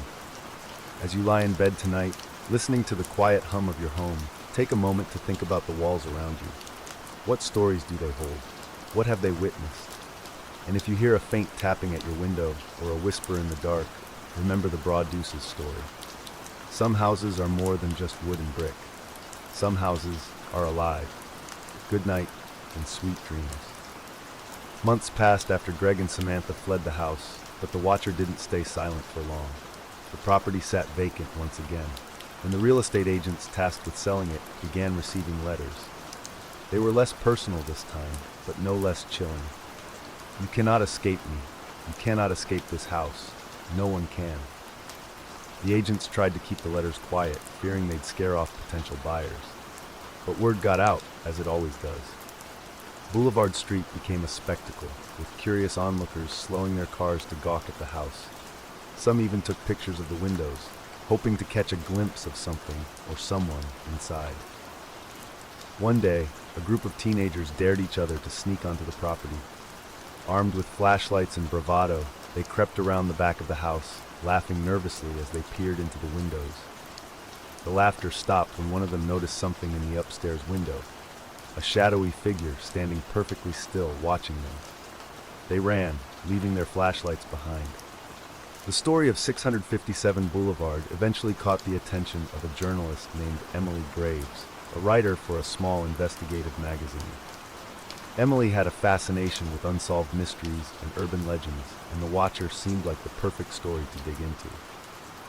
She contacted the Broaduses, but Derek and Maria refused to speak with her. Undeterred, Emily began interviewing neighbors, combing through historical archives, and even visiting the house herself. She was skeptical of the supernatural angle, convinced that the watcher was nothing more than a disturbed individual with too much time on their hands.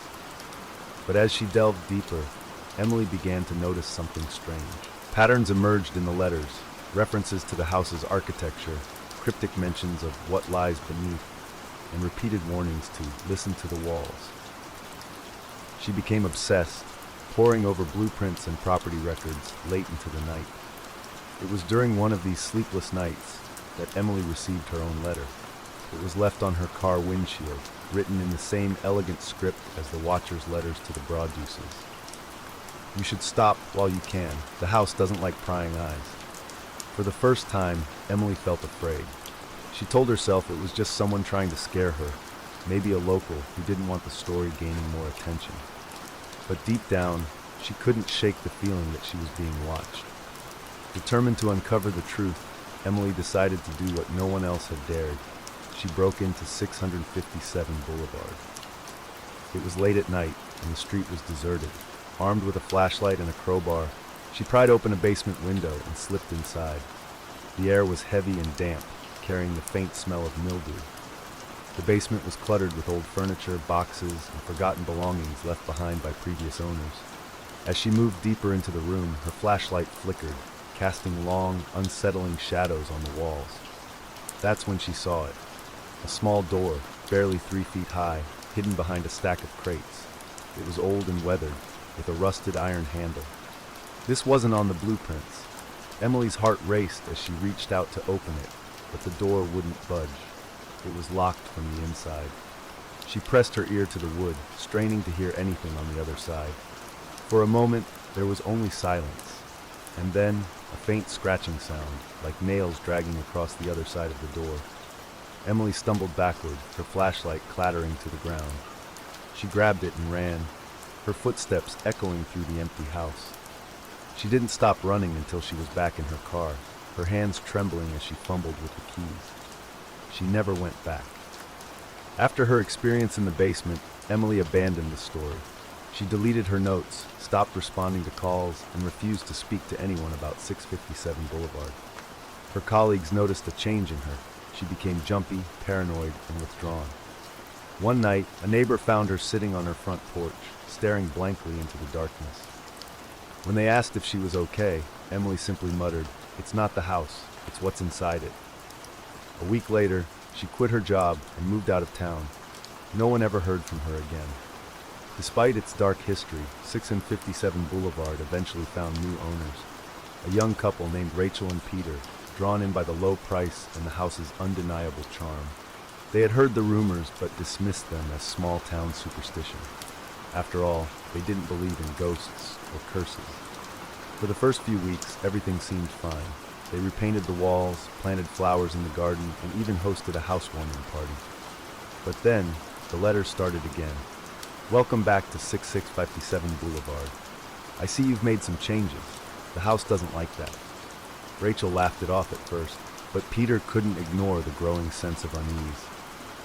The letters became more specific, mentioning their plans to renovate the kitchen and the exact time Peter left for work each morning. And then there were the noises, soft whispers in the middle of the night, footsteps in empty rooms, the sound of something heavy dragging across the attic floor. Rachel tried to convince Peter it was just their imagination, but even she couldn't deny the feeling that they were never alone. One night, as she lay in bed, she felt a hand brush against her arm. She turned, expecting to see Peter, but he wasn't there. He was still downstairs, asleep on the couch. Rachel and Peter lasted 6 months before they, too, fled the house. They left everything behind, furniture, clothes, even their car. When asked why, they refused to give a reason. Neighbors reported seeing Rachel standing in the front yard on the night they left, staring up at the second-floor window with a look of pure terror on her face. 657 Boulevard now sits empty once again, its windows dark, its doors locked, but the letters haven't stopped. They've started appearing in the mailboxes of nearby homes, addressed to no one in particular. You can try to ignore me, you can try to forget, but I am always here, watching. Epilogue: The Watcher Never Sleeps. As you lie in bed tonight, think of the houses that stand empty in your neighborhood, the ones with darkened windows and overgrown lawns. Perhaps they're just abandoned, or perhaps they're waiting for someone like you. If you hear a creak in the floorboards or a faint whisper in the walls, don't be afraid. It's probably nothing. Probably. Good night, and sleep well. Years passed, and 657 Boulevard remained uninhabited. The once pristine home fell into disrepair, paint peeling from its walls, weeds overtaking the garden, and windows collecting a layer of grime that dimmed the sunlight trying to break through. But the house didn't seem empty. Neighbors swore they saw movement behind the curtains at night, the faint flicker of candlelight glowing from the attic window. Strangest of all, the letters didn't stop. Though no one lived there, envelopes continued to appear in the mailbox. The post office confirmed that no one was delivering them, not even the local postal workers. It was as if the letters simply materialized. One letter, found by a curious neighbor who dared to open it, read, "Do you hear it? The pulse of the house? It's alive, you know. It breathes, it waits, and it remembers." The neighbor, a man named Alan who had lived on the street for decades, dismissed the letter as the work of a prankster, but that night he swore he heard something strange. As he lay in bed, he became aware of a faint rhythmic sound, like a heartbeat, coming from the direction of 657 Boulevard. It was so soft, he almost thought he was imagining it. Almost. One stormy evening, with thunder rumbling in the distance and rain lashing against the windows, a lone figure appeared on Boulevard Street. Dressed in a long, dark coat and carrying an old leather briefcase, the stranger walked straight up to 657 Boulevard and stood at the front gate. Neighbors watched from behind their curtains, curiosity mingling with fear. No one approached the man. He stood there for what felt like hours, unmoving, as if waiting for an invitation. Then, as suddenly as he had appeared, he opened the gate and walked inside. The next morning, the house was silent again, the figure gone. But something had changed. The air around 657 Boulevard felt heavier, oppressive, and the faint smell of burning wood lingered, though no smoke was visible. 2 days later, another letter appeared in the mailbox of the house directly across the street. It read, "He has arrived. The house called, and he answered. The watcher is home." After the stranger's arrival, the boundaries between 657 Boulevard and the rest of the neighborhood began to blur. People started noticing strange things happening in their own homes. Doors closing on their own, televisions turning on in the middle of the night, and faint whispers that seemed to drift through the air like smoke. One family, the Thompsons, reported hearing footsteps in their attic, even though no one had been up there in years. When they finally worked up the courage to investigate, they found nothing but dust and cobwebs, except for a single sheet of old yellowed paper lying in the center of the floor. It read, "You are too close. The house doesn't like intrusions." The Thompsons moved out within a week. The town's historical society, aware of the growing fear surrounding 657 Boulevard, decided to commission an investigation into the house's history. They brought in a team of experts, architects, historians, and even paranormal researchers to uncover the truth. What they found was disturbing. Blueprints of the house revealed something no one had noticed before. A series of interconnected crawl spaces running behind the walls, forming a labyrinth that spanned the entire structure. These spaces weren't on any official plans, and their purpose was unclear. Stranger still, at the center of the house, beneath the basement, was a sealed chamber. It didn't appear on any records, and no one had ever mentioned it before. The investigators attempted to access the chamber, but the entrance was bricked up with thick mortar, as if someone had gone to great lengths to seal it off. Despite their best efforts, they couldn't break through. One of the researchers, a man named Dr. Samuel Lee, described feeling an overwhelming sense of dread while standing near the chamber. It was like the house was aware of us, he said later, as if it didn't want us there. Not long after the investigation, Dr. Lee vanished. He had been staying in a hotel while working on the case, but one morning, his room was found empty. His belongings were still there, his wallet, phone, even his shoes, but there was no sign of him. The only clue was a piece of paper left on his nightstand, written in his own handwriting. "The house is watching me. It won't let me leave. Authorities searched for weeks, but found nothing. His disappearance was ruled unexplained, and the investigation into 657 Boulevard was quietly abandoned. Rumors began to circulate that the Watcher wasn't a person at all.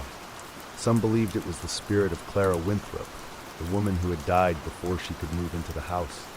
Others speculated that Elias Winthrop, the house's original owner, had performed some kind of ritual within its walls, binding himself to the property in death. But there was another theory, whispered only among the oldest residents of the town. They spoke of an ancient presence, something older than the house itself.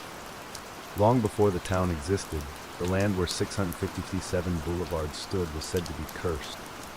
Native tribes avoided the area, claiming it was a place where the earth was thin, where something from the other side could seep through. The house, they said, was simply a vessel, a way for the presence to manifest itself. And the Watcher? The Watcher was its voice. The last known letter from the Watcher appeared 5 years after Dr. Lee's disappearance. It was found pinned to the front door of 657 Boulevard, written in the same elegant script as all the others. It read, "I am the house, and the house is me. Together we are eternal. You may flee, but you cannot escape. I will always be watching, waiting, calling you home." After that, the letters stopped. The house remains vacant, its windows dark, its doors locked. But those who pass by say they can still feel its presence, a weight in the air that presses down on their chests. Some claim to hear faint whispers when the wind blows just right, carrying the words, "Come back, come home." Epilogue, shadows in the dark. Even now, as you lie in bed, the story of 57 Boulevard lingers in your mind. Perhaps it's just an old house with an overactive legend, or perhaps it's something more. If you hear a creak in the floorboards tonight or a faint tapping at your window, remember this: some houses aren't just houses. Some houses are alive, and some houses never let go. Good night and sweet dreams. Years passed, and the legend of 657 Boulevard began to fade into local folklore. The house still stood, empty and decaying, and the letters ceased to appear. People avoided it now, not out of superstition, but because there was no reason to go near it. The property had been condemned, the windows boarded up, and rumors of hauntings had become just another old story to scare children on Halloween. But not everyone forgot. In 2023, a documentary filmmaker named Claire Bennett came across the story of the Watcher while researching urban legends and unsolved mysteries.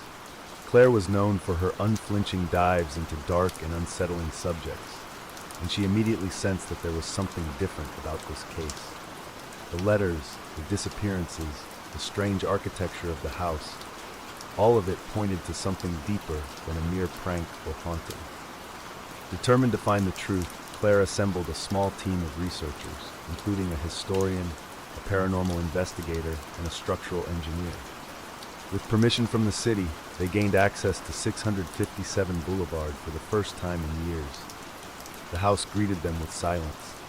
Dust hung in the air like a thick fog, and the smell of decay was overpowering. The wooden floors groaned beneath their feet, and the walls seemed to hum faintly, as if the house itself was aware of their presence. The first few hours were uneventful. They documented each room, noting strange details, the oddly slanted angles of the ceilings, the way the house seemed larger on the inside than it looked from the outside, and the strange stains that marred certain sections of the walls. The historian, a man named Richard, pointed out that the house's construction was highly unusual for its time, with materials and techniques that didn't match the era. By the third hour, the team began to feel a growing sense of unease. The paranormal investigator, a woman named Dana, claimed she felt a presence in the house, something heavy and oppressive, like a shadow that moved just out of sight. When they ventured into the basement, the unease deepened. The basement was colder than the rest of the house, and the air had a metallic tang to it. The structural engineer, Mark, noticed the faint outline of the bricked-up door almost immediately. It was tucked away in the far corner, partially obscured by a crumbling shelf. The team had come prepared. With a few heavy swings of a sledgehammer, Mark broke through the bricks, revealing a narrow, pitch-black passageway. The smell that wafted out was nauseating, earthy and rotten, like something long buried. Claire hesitated. Every instinct told her not to go in, but her curiosity outweighed her fear. She led the way, flashlight in hand, with the others following closely behind. The passageway sloped downward, the walls narrowing as they descended. At the end of the tunnel, they found the chamber. It was a small circular room, its walls lined with strange symbols carved into the stone. In the center of the room was a large flat slab of rock, stained dark with something that looked disturbingly like blood. The air was thick, almost unbreathable, and the faint sound of whispering filled the space, though none of them could tell where it was coming from. Dana's voice trembled as she spoke. This isn't just a room, it's a ritual site. As they examined the chamber, Richard noticed something carved into the edges of the stone slab, a series of dates. They spanned decades, and each one corresponded to a known disappearance or tragedy associated with the house. But there was something else. Another, much older date was etched into the center of the slab, 1905, the year the house was built. Below it was a single word, bound. Dana, visibly shaken, began to theorize. This isn't just a house, it's a vessel. Something was bound here, something ancient, and it's been feeding. Claire felt the weight of the words sink into her chest. She tried to dismiss it as superstition, but she couldn't ignore the oppressive feeling in the room, the sensation that something was watching them, just out of sight. Suddenly, Mark's flashlight flickered and died. One by one, their lights failed, plunging the chamber into darkness. The whispers grew louder, rising to a deafening cacophony. Claire screamed, but her voice was swallowed by the noise. And then, silence. Claire woke up on the floor of the basement, her head pounding. The others were scattered around her, unconscious but unharmed. The bricked-up passageway had somehow been resealed, and the chamber was gone, as if it had never existed. The team fled the house, abandoning their equipment and notes. None of them spoke about what had happened, and within weeks, all communication between them ceased. Claire tried to piece together what she had experienced, but every time she thought about the chamber, her memory grew hazy, like the details were slipping away. Months later, she received a letter in the mail. It was written in the same elegant script as the Watcher's letters. You shouldn't have gone where you didn't belong. The house doesn't forgive. It doesn't forget, and neither do I. Claire burned the letter, but it didn't matter. From that night on, she dreamed of the house, its dark windows, its creaking floors, and the whispers that called to her from the walls. She moved across the country, changed her name, and tried to forget. But no matter where she went, she always felt like she was being watched. 657 Boulevard still stands, its boarded windows hiding whatever secrets lie within. No one dares approach it now. The city has tried to demolish it twice, but both attempts failed, once because the machinery inexplicably broke down, and another time because the demolition crew refused to enter the property. The house remains, waiting for its next occupant, waiting for someone to answer its call. In the Watcher, the letters have started again. This time they've been found in mailboxes all across the town, addressed to no one and everyone. It's not just a house, it's alive, and it's always watching. Epilogue, the whispering walls. As you drift to sleep tonight, think of the buildings around you, the ones you pass every day without a second thought. How many of them hold secrets? How many of them are watching? And if you hear whispers in the dark or feel the weight of unseen eyes, don't be afraid. It's probably just your imagination. Probably. Good night, and sweet dreams.